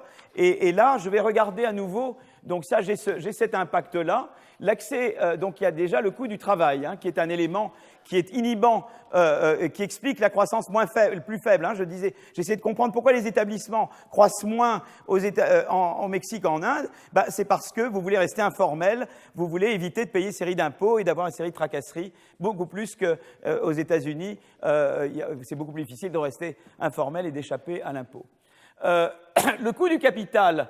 Il semble que l'accès au capital soit facilité par une diminution des contraintes financières quand la taille de l'entreprise augmente. On va s'intéresser à plusieurs types de contraintes liées au coût du capital pour voir si ces contraintes sont plus fortes sur de grands établissements en Inde et au Mexique. Alors là, c'est très intéressant parce que déjà, vous pouvez regarder le marché foncier. Vous voyez ici, vous voyez vous voyez ici la productivité moyenne par surface. Ça, c'est la productivité revenu par surface. Alors, vous pourriez dire, c'est une bonne nouvelle, en Inde, ça augmente. Mais c'est pas vrai, parce que, en fait, qu'est-ce qui se passe? Normalement, quand mon entreprise augmente, elle devrait s'étendre. Si j'ai de plus en plus d'activités, je devrais avoir de plus en plus d'établissements. Et là, si vous voulez, je devrais m'étendre davantage. Et ce qui veut dire, en Inde, pour une certaine raison, on ne s'étend pas. Et comme on ne s'étend pas, évidemment, le numérateur augmente, qui est les revenus générés par l'entreprise, mais le dénominateur cesse d'augmenter parce qu'on n'augmente pas la taille voyez, foncière. Et donc, ça veut dire que le signe que le fait qu'en Inde, si vous voulez, la productivité par surface possédée par l'entreprise augmente, c'est pas une bonne nouvelle. Ça veut dire qu'en Inde, on fait de la congestion. On a une certaine surface, mais s'étendre, ça coûte très cher. Et donc, on est de plus en plus agglutiné sur une petite surface, quoi. Et ça, évidemment, ça a des effets mauvais pour la productivité. Vous voyez? Donc, en fait, c'est une mauvaise nouvelle, le fait qu'en Inde, on ait cette courbe croissante. Voilà. C'est moins le cas au Mexique. Alors, la productivité des machines, c'est pareil. On peut regarder le revenu divisé par le nombre de machines, si vous voulez, avec l'emploi. Et on peut regarder, là aussi, c'est à mesure qu'on augmente d'emplois. Et on voit que, si vous voulez, en Inde, eh bien, c'est quand même croissant. C'est-à-dire qu'on devrait normalement augmenter le nombre de machines et on le fait pas. Parce qu'acquérir plus de machines, ça coûte cher. Donc le fait que ces courbes soient quand même assez croissantes montre qu'il y a quand même un coût voyez, d'acquérir. Donc normalement, les grands établissements devraient avoir un accès beaucoup plus facile aux machines, à l'accès à acheter des machines, et c'est pas le cas. Quand un établissement grandit en matière d'emploi, eh bien, proportionnellement, il tend à avoir moins de machines par employé qu'une entreprise plus petite. Donc c'est intéressant parce que eux considèrent que c'est une mesure également d'un coût, voyez, d'un coût particulier auquel les entreprises indiennes font face en termes d'acquérir des machines. Vous voyez, donc il y a le capital foncier, il y a le capital machine, et il y a un coût à acquérir ce capital. Il y a autre chose qui est très intéressant, c'est vraiment premier ordre, c'est l'accès à l'électricité. Vous voyez qu'en Inde, voyez, là on a l'emploi, on a la taille de l'emploi de l'entreprise, et ça c'est la part de l'électricité qui provient du réseau, voyez, du réseau indien, quoi. Et voyez que c'est très intéressant, la puissance fournie par le réseau, eh bien, elle est limitée, ce qui oblige les établissements à utiliser des générateurs et à payer les coûts de ces générateurs. Mais de moins en moins, on se repose sur le réseau à mesure que l'on grandit. Ça, c'est encore un coût supplémentaire qui inhibe la croissance des entreprises en Inde. Vous voyez ? Donc ça, c'est un élément très important. Voilà, on vient de voir des pistes qui expliquent les raisons sous-jacentes de la faible augmentation de la productivité au cours du cycle de vie en Inde et au Mexique. Et la question, c'est de savoir comment ces différences observées sur le cycle de vie contribuent aux écarts de productivité observés entre les États-Unis, le Mexique et l'Inde. Je propose que nous fassions 5 minutes de pause. Donc là, si vous voulez, par rapport à la première partie, résumons, hein, on est toujours dans la comparaison États-Unis et d'autres pays, d'accord ? Première partie du cours d'aujourd'hui, j'ai été très statique, c'est-à-dire j'ai dit, voilà, normalement, quand il y a parfaite adéquation des ressources, dans une industrie, la productivité revenu devrait être la même pour tous les établissements. Et plus il y a mise à location, plus il y a dispersion au sein même d'une même industrie des productivités revenus, parce que les mécanismes de prix ne jouent pas comme ils devraient, d'accord ? Et j'ai regardé à ce moment-là, qu'est-ce que ça serait, voilà, comment les différents pays pourraient augmenter leur productivité si, au sein d'une industrie, toutes les entreprises avaient, si voyez, la productivité revenu était la même pour tous les établissements au sein d'une industrie. Je l'ai fait en statique, tandis que là, dans la deuxième partie du cours, j'ai regardé les différences de dynamique. J'ai essayé de voir comment se passe la croissance, voyez, la croissance de l'emploi moyen des entreprises entre États-Unis, Inde et Mexique, et j'ai regardé la croissance de la productivité. Mais quand j'ai regardé la croissance de l'emploi, j'ai dit il y a un effet que les plus efficaces, eh bien, ils s'améliorent, et puis il y a un effet de sélection. Et j'ai essayé de séparer l'effet de sélection de l'effet de je m'améliore, d'accord ? Mais j'ai toujours raisonné en termes de croissance, c'est-à-dire que je regarde, dans la deuxième partie du cours, je regarde, si vous voulez, je regarde la relation entre l'âge de l'entreprise, de l'établissement et l'emploi ou la productivité de l'établissement. Et quelque part, voilà, tandis que pour la première partie du cours, je ne regardais pas ça, je regardais pas une évolution au cours du temps ou au cours de l'âge, je regardais toutes les entreprises d'un secteur, peu importe leur âge, je mettais tout dans le même sac et je regardais l'écart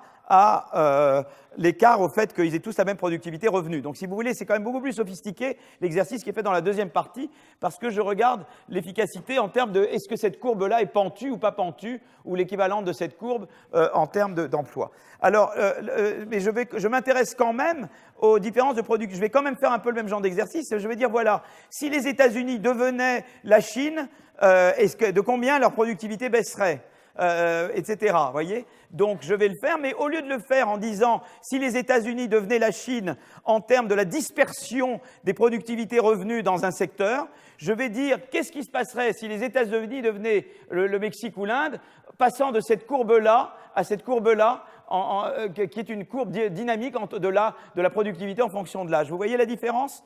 Vous voyez, je fais toujours l'exercice, si je n'étais pas ce qui je suis l'autre, qu'est-ce qui se passe à ma productivité? Mais au lieu de regarder simplement la mesure de dispersion des productivités revenus, je compare des comparables et je dis qu'est-ce qui se passerait, je regarde là le profil des entreprises au cours du temps, hein, et je dis qu'est-ce qui se passerait si, au lieu d'avoir une croissance libérée et avec comme en États-Unis, j'avais une croissance inhibée comme en Inde et au Mexique, d'accord?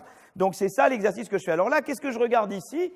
Je regarde la productivité je m'assure que je ne dis pas de bêtises, je regarde ici la productivité en 97 aux États-Unis, d'accord? Je la prends comme en partant d'une. Et je me dis, voilà, supposons qu'au lieu que les entreprises américaines, tout d'un coup, elles deviennent indiennes. C'est-à-dire que tout d'un coup, les entreprises, eh bien, voilà ce qu'elles deviennent. De combien baisserait? Alors, évidemment, en 97, vous prenez l'ensemble des entreprises américaines, vous en avez qui ont moins de 5 ans, vous en avez qui ont entre 5 et 10 ans, il y en avait qui, d'accord, et donc, l'entreprise qui a moins de 5 ans, vous la mettez là où elle était déjà. L'entreprise entre 5 et 9 ans, elle était là, vous la mettez là. L'entreprise entre 10 et 14 ans, elle était là, vous la mettez là. L'entreprise entre 19 et 15, et vous faites tout ça, et vous dites, au total, j'ai l'économie américaine, mais c'est des économies où j'ai amoindri tout le monde, d'accord? Et je regarde quelle serait la productivité. Et vous voyez que la productivité baisserait de 25% aux États-Unis, vous voyez, par rapport à ce qu'elle est. Voilà, c'est une autre manière de calculer. Vous voyez, au lieu de dire, je regarde la dispersion des productivités revenus et je mets tout le monde à la même, je dis, je mets la courbe d'âge, parce que c'est quand même plus satisfaisant, parce que vous tenez compte du fait qu'on ne peut pas faire la même chose quand on est jeune que quand on est moins jeune, vous comprenez? Vous voyez, c'est quand même beaucoup plus sophistiqué comme exercice. C'est 25. Mais des fois, on peut avoir beaucoup plus. Bon, bref, je ne vais pas rentrer dans. Bon, donc voilà. Donc ça, et c'est 18% si les États-Unis deviennent le Mexique. D'accord? Voilà, je fais la même chose là. Vous mettez, vous voyez les courbes entre 15 et 19 ans aux États-Unis, hop, vous la faites descendre là. Entre 20 et 24 ans, hop, vous la faites descendre là. Et vous voyez que vous perdez 18% de productivité. D'accord?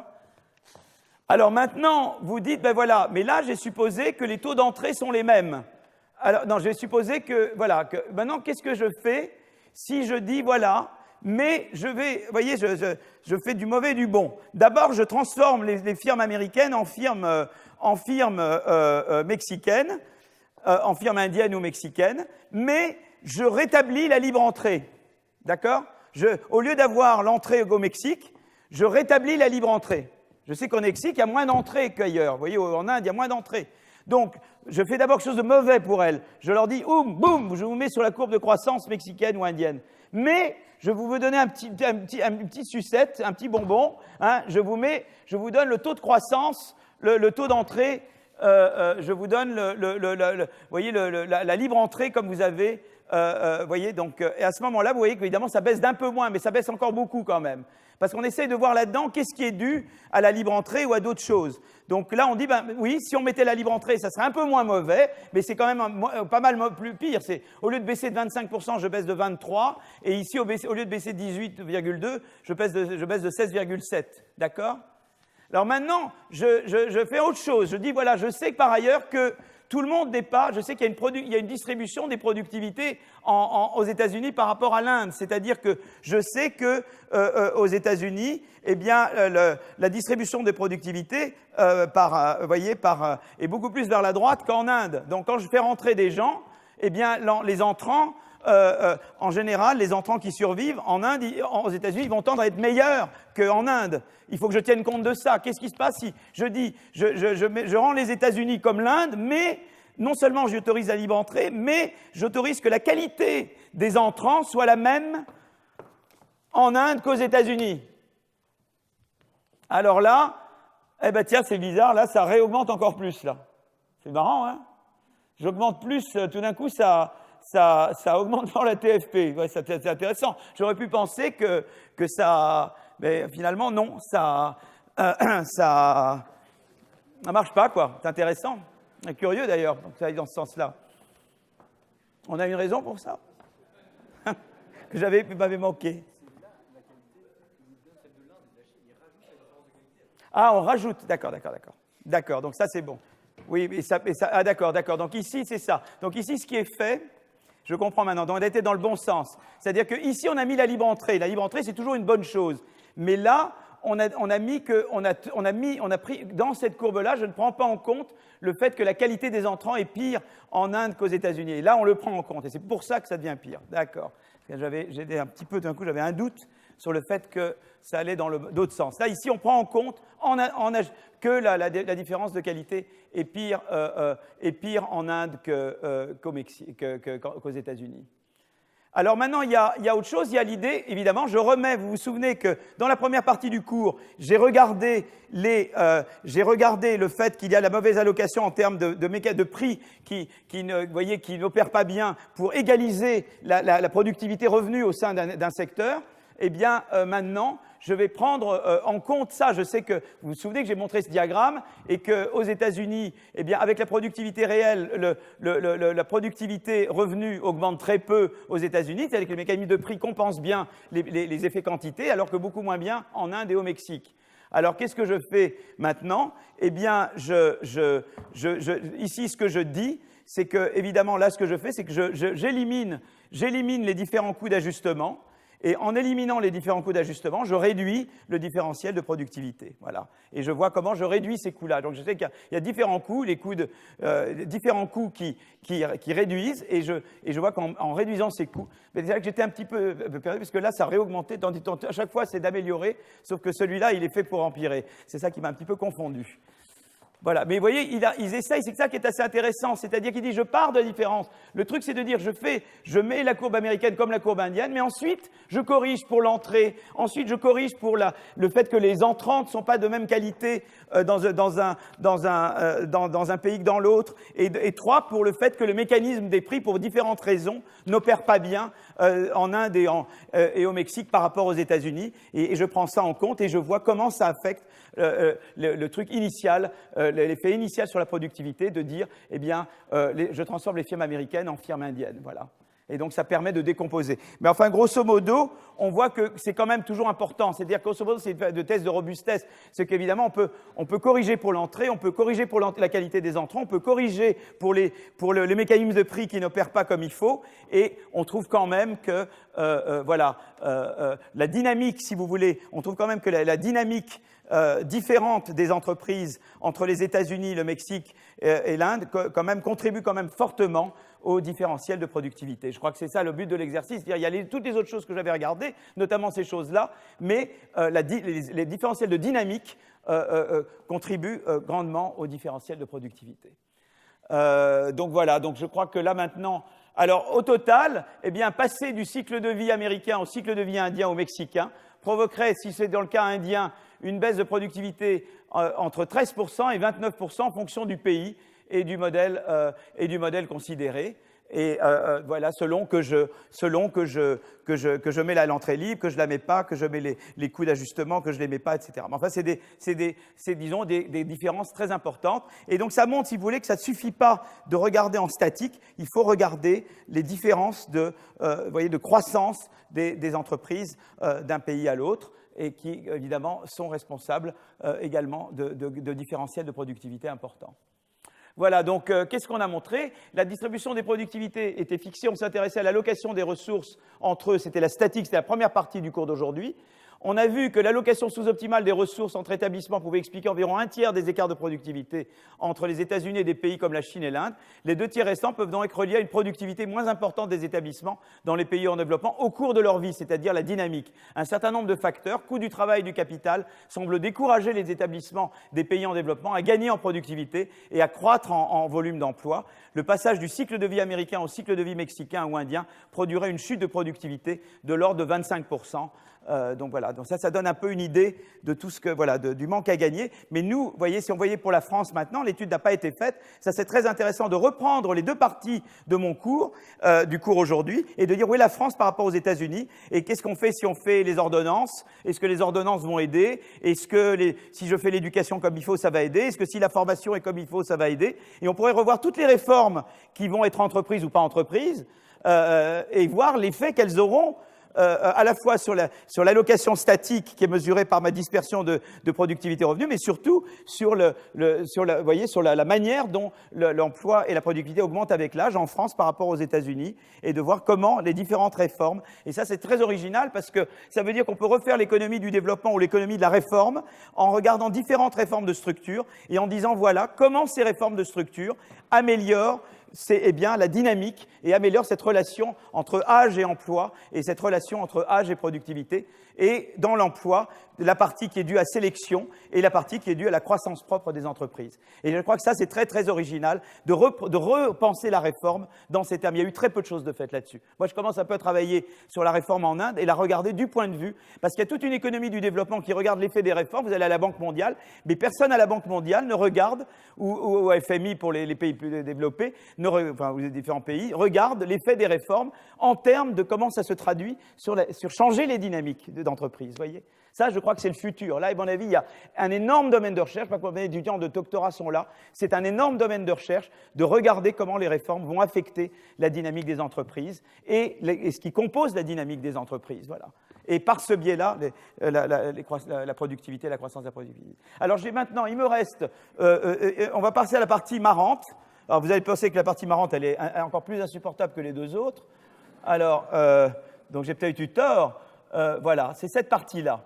Alors maintenant, on va manger, voilà, on a, disons, pris la partie difficile et maintenant, je passe à la partie, voilà, un peu voilà, c'est plus soft, comme on dit, c'est partie la plus soft du cours. Mais je voulais la laisser pour la fin parce que vous l'avez mérité, vous avez été d'une grande patience, voilà. Et je vais parler maintenant alors simplement, c'est que c'est en anglais, mais je vais parler en français quand même, De toute façon, que je parle en français ou en anglais, c'est le même franglais épouvantable, mais en tout cas, je pense que je parle en français. Voilà. Donc voilà. Alors, je vais parler de pratiques de management. Et là, c'est vraiment deux personnes qui ont joué un rôle très important. Et ces deux personnes, c'est John Van Reenen. En fait, là, quand j'avais parlé des seuils la dernière fois, c'était un papier de John Van Reenen et Claire Lelarge, et j'aurais dû le marquer, et je ne l'ai pas fait, je m'en suis voulu. Et Nicolas Bloom, alors je l'appelle Nick Bloom. Alors John Van Reenen, maintenant il est au MIT, et Bloom, il est à Stanford. Voilà, ça c'est la nouvelle génération. Ça fait partie de la jeune vague de schumpeteriens. En gros, je suis un schumpeterien, et disons que les gens sur qui je compte beaucoup, c'est toujours les mêmes. Mes petits copains, c'est Van Reenen, c'est Ufuk. Vous verrez, je parlerai de Ufuk Aksigit dans 2 séances. C'est Pete Clino, dont je vous ai pas mal parlé là aujourd'hui, c'était sur lui, c'est Van Reenen et Bloom. Ça, c'est vraiment un qui s'appelle Say, qui était avec... enfin voilà, il y a une série, mais c'est vraiment, disons, ça c'est vraiment l'économie schumpeterienne jeune génération, vous voyez. C'est ce que j'appelle ma destruction créatrice. Je devrais rajouter Daron Acemoglu, qui a quand même fait toute l'économie politique de la destruction créatrice, et qui était à Paris d'ailleurs pour recevoir un prix, un honoris causa.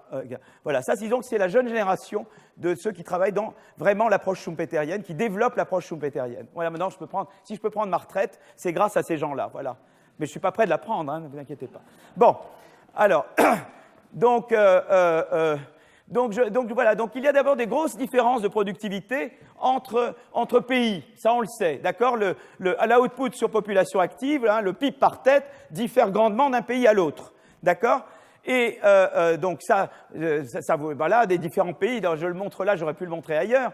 Ici, je représente le PIB par travailleur, et là, c'est la productivité globale des facteurs, et on voit que tout en haut, alors là, je ne sais pas comment...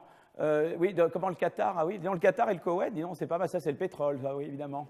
Oui, mais normalement, entre les États-Unis, la France, c'est pas mal, Et vous voyez, on descend, voilà. Bon, donc, alors évidemment, mais dans ces différences, alors moi j'ai parlé de mise à location et j'ai parlé de technologie et de sélection, d'accord.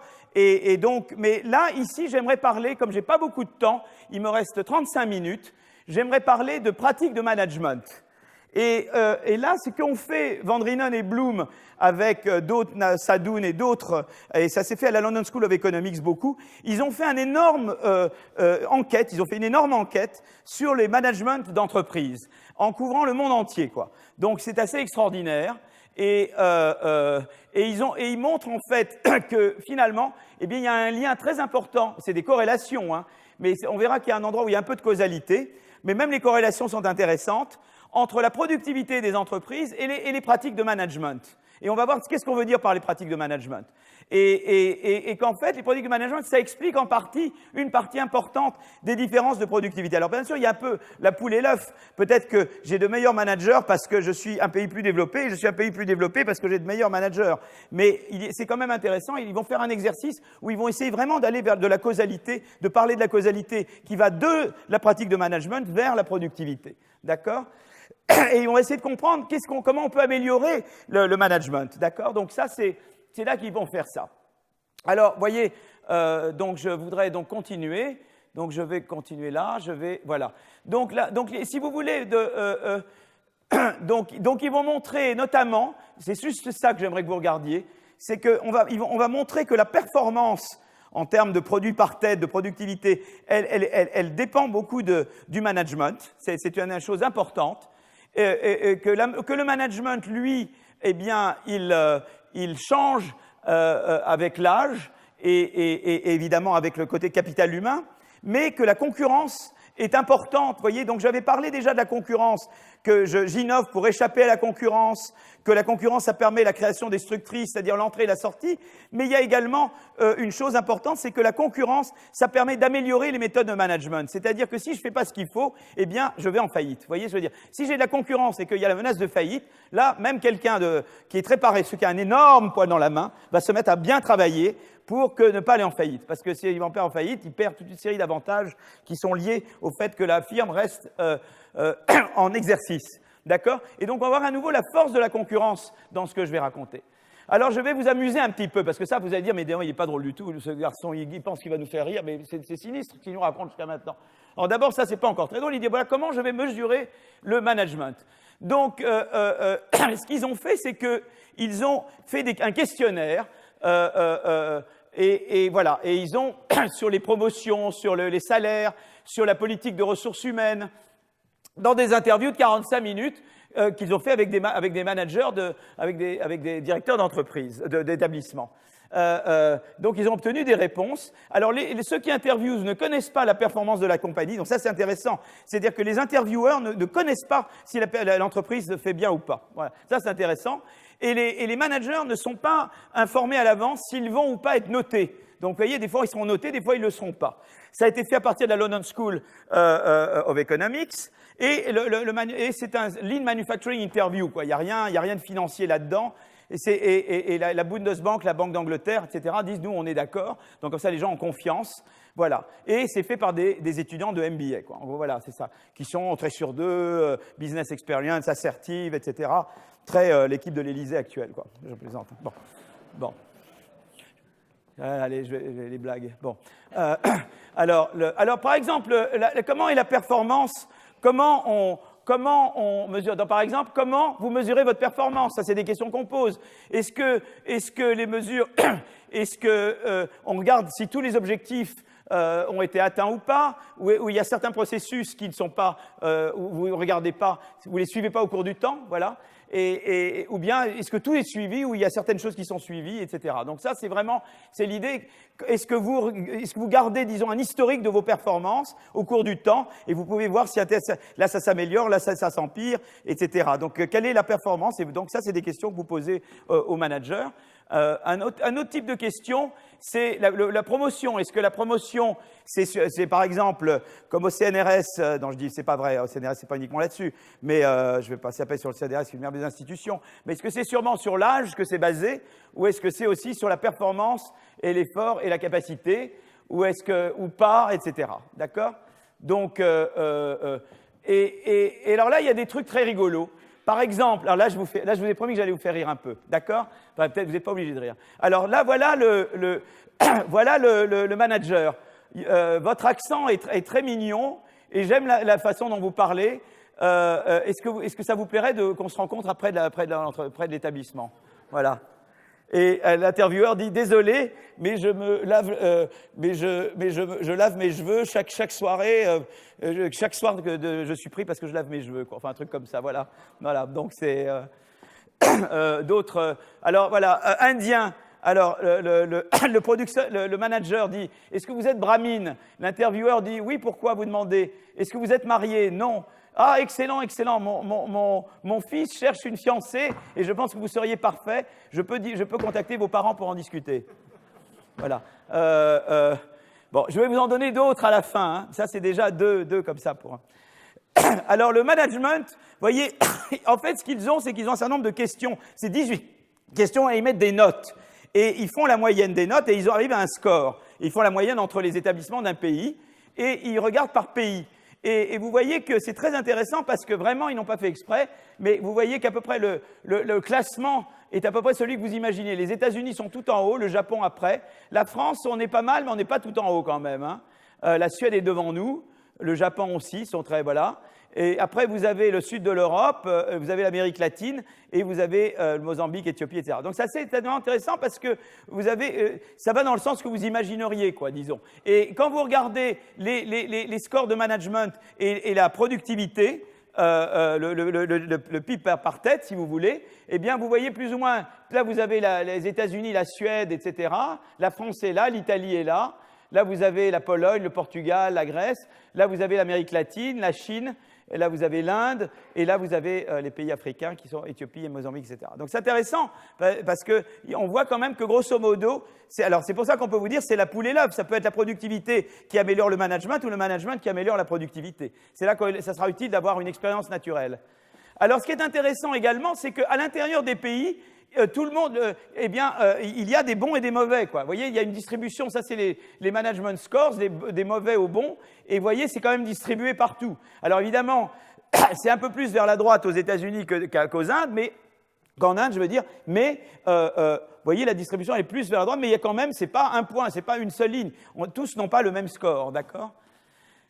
Alors, vous voyez, ils regardent également, ils ont fait ça pour les écoles, pour les hôpitaux et pour les entreprises manufacturières. C'est intéressant quand même. Alors, évidemment, les écoles sont moins bonnes que les entreprises privées, là.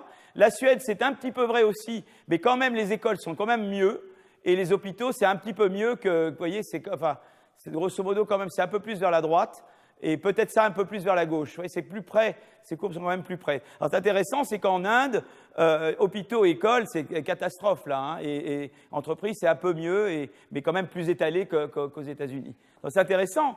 Ça, c'est en termes de management. Hein, ça, c'est pas productivité, c'est les management scores qu'ils ont regardé. Hein, d'accord ? Alors, maintenant, on va regarder le lien entre management et performance.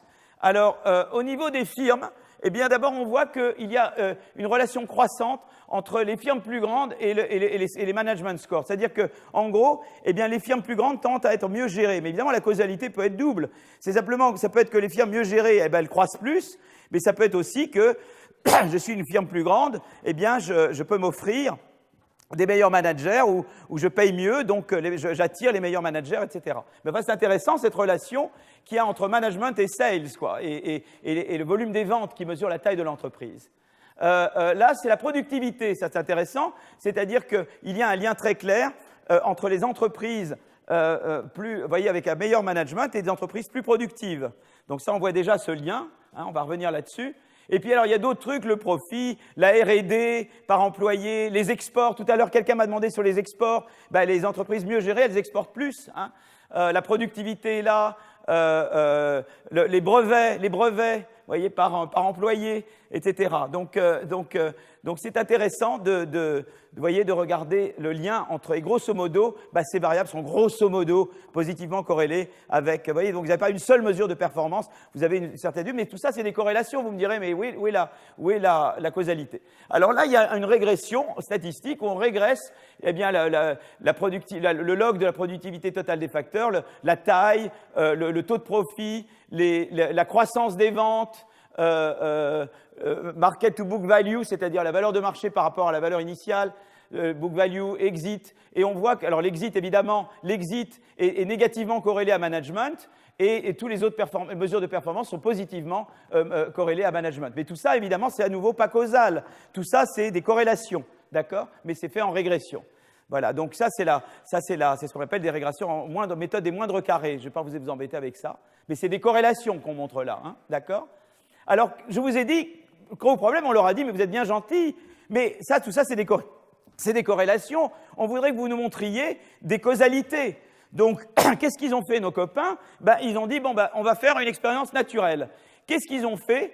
Ils ont pris au hasard des établissements dans la région de Bombay, hein, et des établissements textiles, et ils ont dit à certaines, au hasard, ils les ont pris au hasard, ils disent, vous aurez accès à du management consulting, et vous aurez pas accès à du management consulting. Et donc, on a amélioré les méthodes de management. Et ceux qui ont été améliorés, la productivité, tout ça s'est amélioré. Voilà, c'est ça, l'expérience naturelle. C'est que j'étais au pifomètre, on a tiré au sort, et ceux qui ont été, donc il y a le groupe de contrôle de ceux qui n'ont pas été pris, il y a le groupe de treatment, qui eux sont ceux qui ont été pris, et ceux qui ont été pris, ils ont eu du management consulting, et les autres ont eu très peu de consulting. Voilà.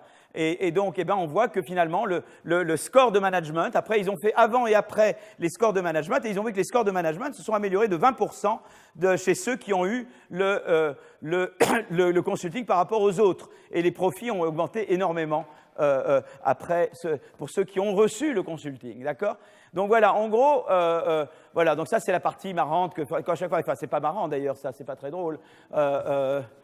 Voilà, ça c'est les parties,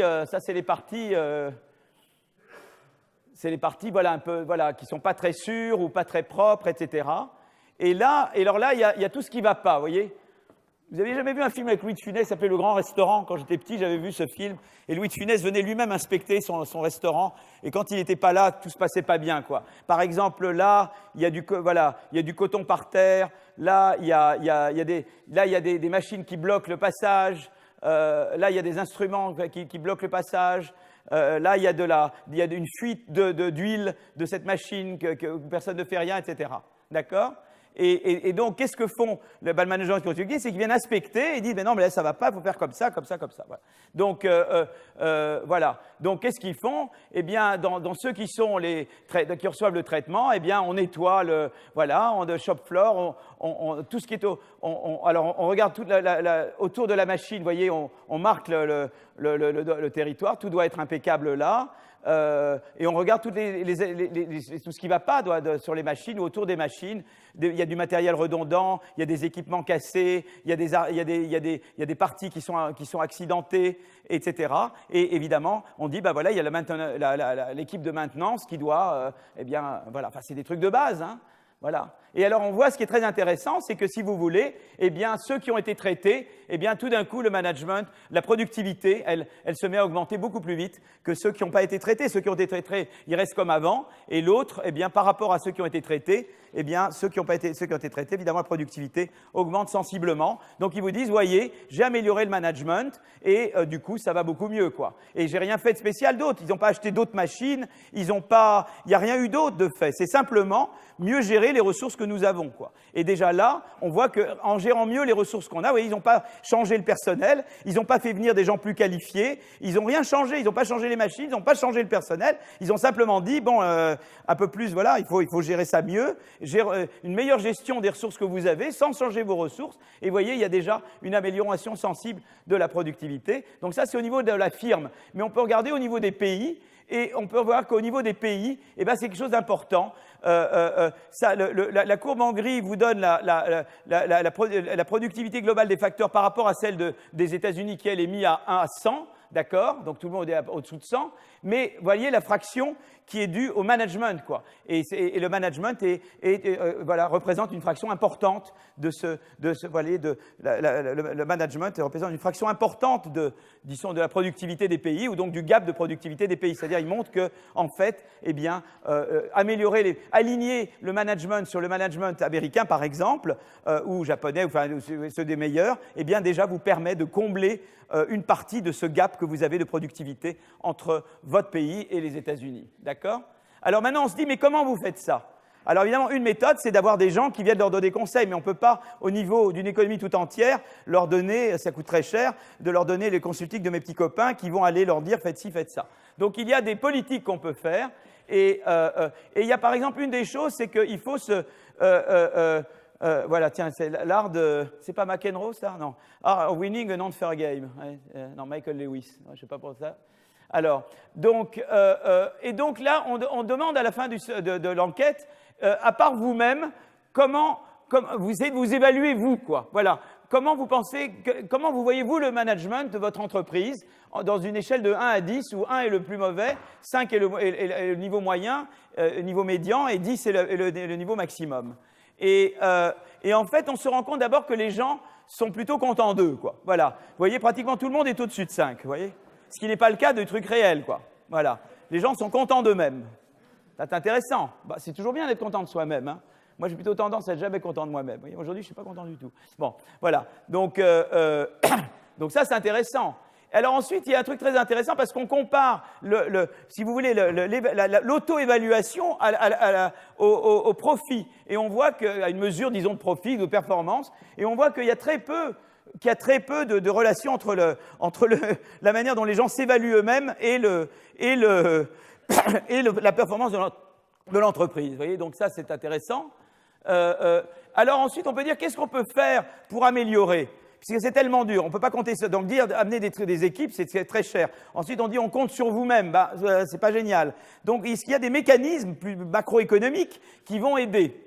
Alors, il y a une première chose, c'est la gouvernance de l'entreprise. Voilà, une chose qu'on peut faire, c'est regarder la gouvernance. L'autre, c'est l'éducation et l'autre, c'est la concurrence. Ça, c'est 3 mécanismes qu'on peut faire. Donc, par exemple, ce qui est intéressant là, c'est que les multinationales semblent, là où il y a beaucoup de multinationales, ça semble, je vais faire une apologie des multinationales, beaucoup de choses mauvaises qu'on peut en dire, mais une des bonnes choses qu'on peut en dire, c'est qu'elles donnent, ça a eu cet effet en Chine, c'est d'améliorer les pratiques de management, quoi. Parce que quelque part, vous mettez les autres entreprises en Chine en concurrence avec des entreprises gérées aux standards américains, évidemment, ils améliorent leurs standards. Mais vous voyez, il y a l'idée de... Alors, on peut dire qu'une partie, c'est de la concurrence déjà, mais une partie, disons que on regarde les firmes domestiques et les firmes multinationales. Là, c'est pas l'effet concurrence, c'est l'effet direct que les multinationales étrangères, eh bien, elles tendent à être mieux gérées que les firmes du pays concerné, en particulier pour ces pays-là. Moins pour les pays en Suède, ça fait pas de différence, vous voyez, mais dans d'autres pays, la différence est énorme. Donc, si vous voulez, une des choses, c'est qu'on dit, voilà, on peut faire en tout cas, ce qu'on appelle l'investissement direct est un moyen d'importer des bonnes pratiques de management. Voilà. Maintenant, il y a peut-être des effets très négatifs, sûrement, mais un effet positif, c'est qu'en tout cas, sur le management, ça semble avoir un effet positif. Ensuite, il y a j'avais dit la structure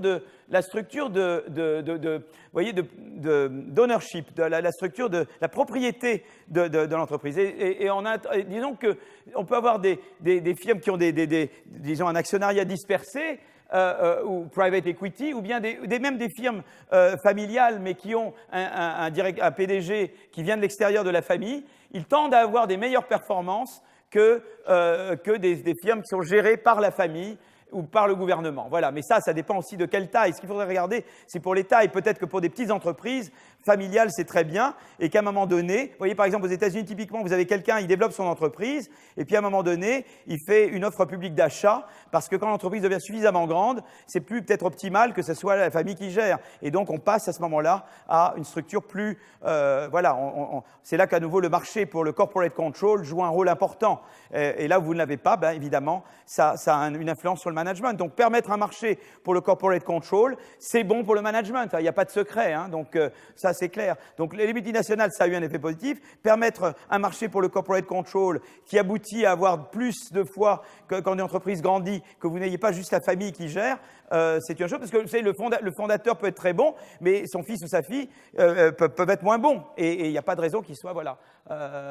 Moi, ma mère était dans la mode, et c'était une grande chance pour la mode que j'ai pas été dans cette voie.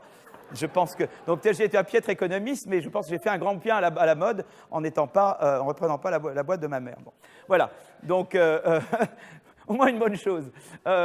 Alors la concurrence. Alors là, on regarde, si vous voulez, on regarde dans différentes industries, on regarde le nombre de concurrents. Et on voit un lien très clair entre le nombre de concurrents et les performances de management. Et là, le mécanisme est très simple. C'est-à-dire que, eh bien, évidemment, en anglais, on dit competition as an incentive scheme. Et là, celui qui a le premier formalisé cette idée, c'est mon copain Oliver Hart, qui a eu le prix Nobel de l'an dernier. Alors, j'ai promis que je parlerai du prix Nobel de cette année la prochaine fois au début du cours.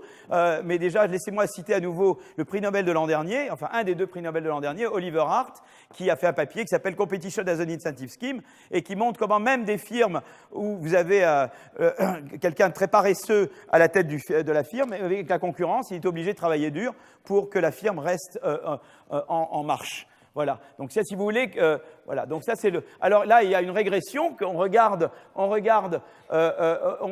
Alors, ça, c'est les scores de management. Donc, on régresse le score de management qu'ils ont de leur survey sur des mesures de concurrence. Donc là, on a différentes mesures de concurrence. Ça, c'est la mesure de concurrence par le fait qu'il n'y a pas trop, que disons la part des profits sur la valeur ajoutée n'est pas trop grande. Voilà.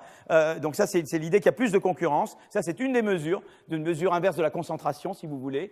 Ça, c'est une mesure d'import. Donc là où vous avez où la part des importations est plus importante, c'est de la concurrence des importateurs. Donc ça améliore le management.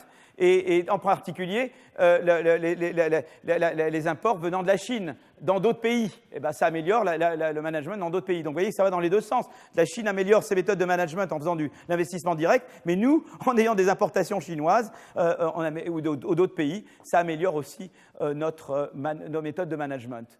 Alors évidemment, la question c'est de savoir est-ce que c'est causal à nouveau. Je viens de vous dire, la concurrence a l'air corrélée avec le management. Mais est-ce que c'est vraiment un effet causal de la concurrence vers la performance? Et là, ils ont à nouveau utilisé un instrument, et ils ont fait comme instrument, eh bien ce qu'ils ont utilisé, c'est l'accession de la Chine à l'OMC, à l'Organisation mondiale du commerce, en 2001.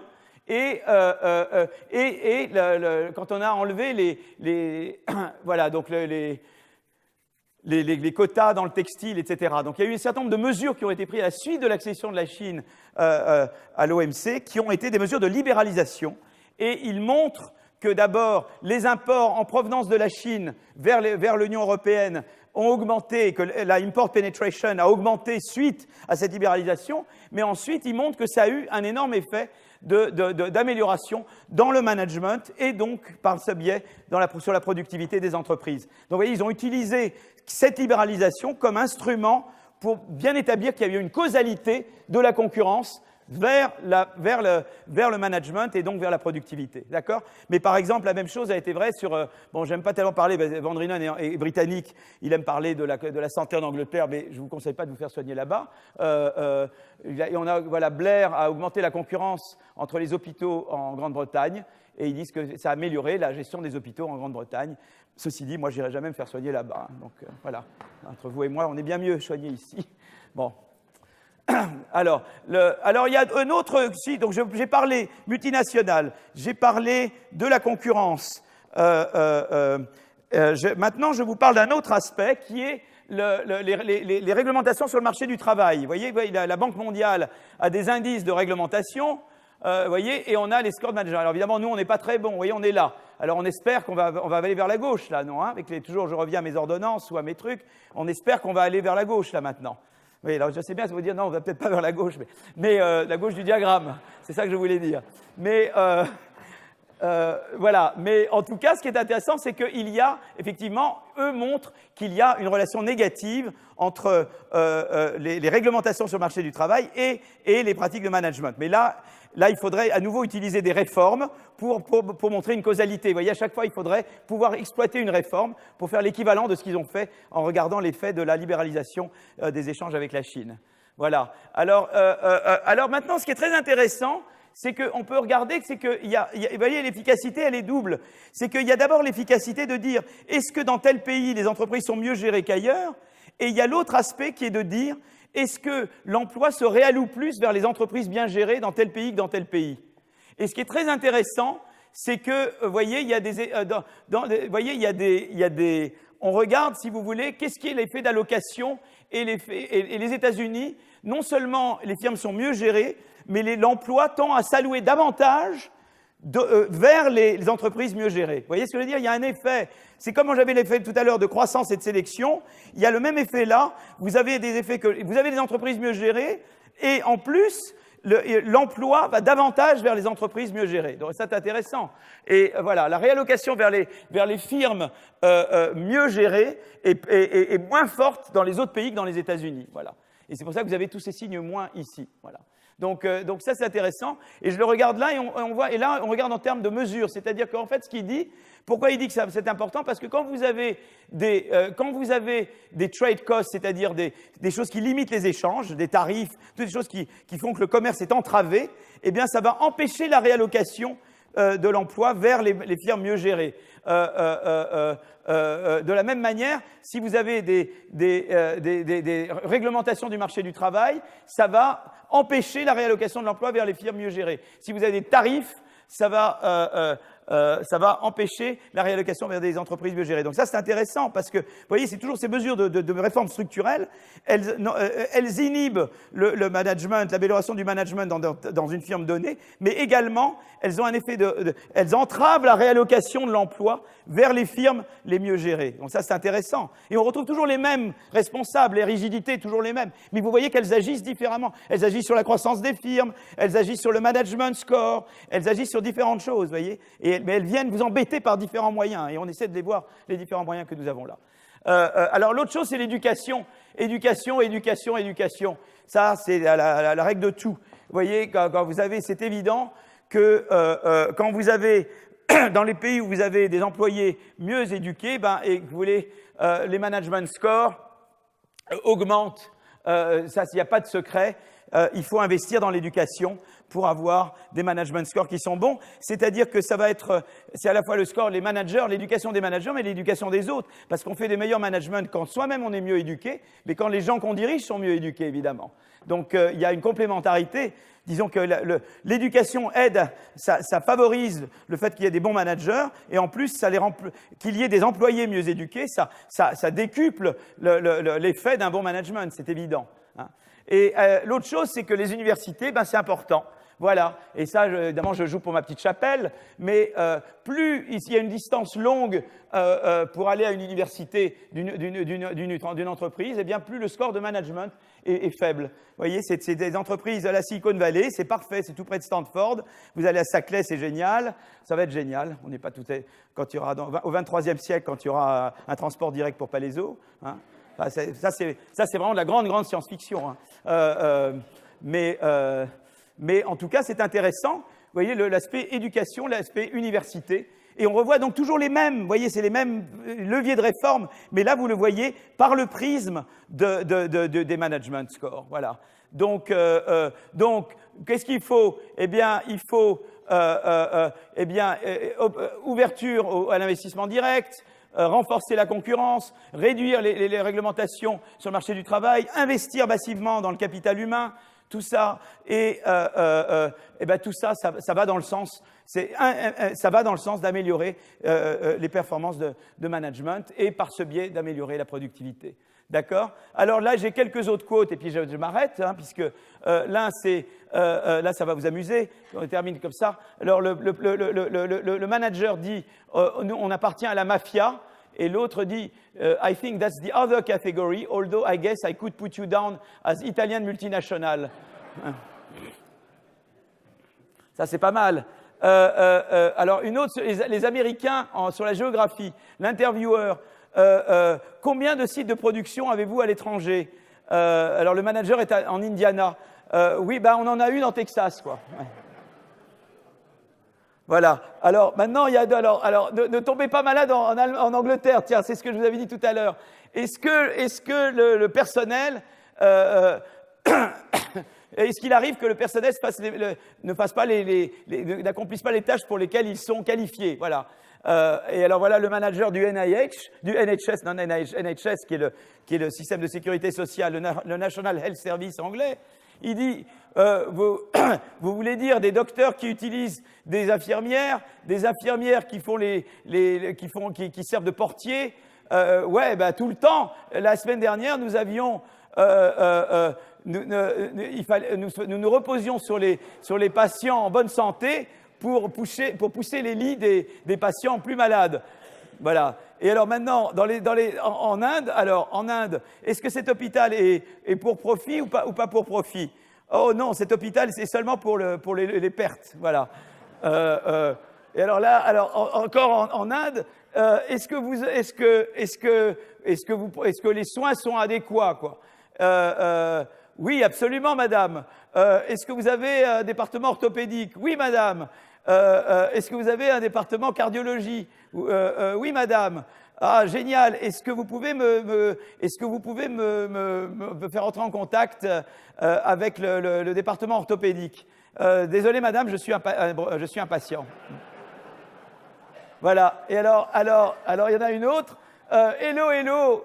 Est-ce que vous êtes encore là? Hello, hello. Ça, c'est l'intervieweur. Et le manager dit, je suis désolé, j'étais juste distrait par un sous-marin qui a fait surface devant ma fenêtre. Voilà. Et alors, un manager homme qui parle à une intervieweuse, I would like you to call me daddy when we talk. Voilà. Alors, encore un. Alors, quel type de performance vous utilisez pour faire le tracking? Et alors, le type de performance tracking, c'est la première fois que j'entends ça. Pourquoi il faudrait dépenser de l'argent pour suivre la performance? C'est une perte d'argent. Voilà. Comment vous identifiez les problèmes de production? Oh, avec mes propres yeux, c'est très facile. Voilà. Merci beaucoup.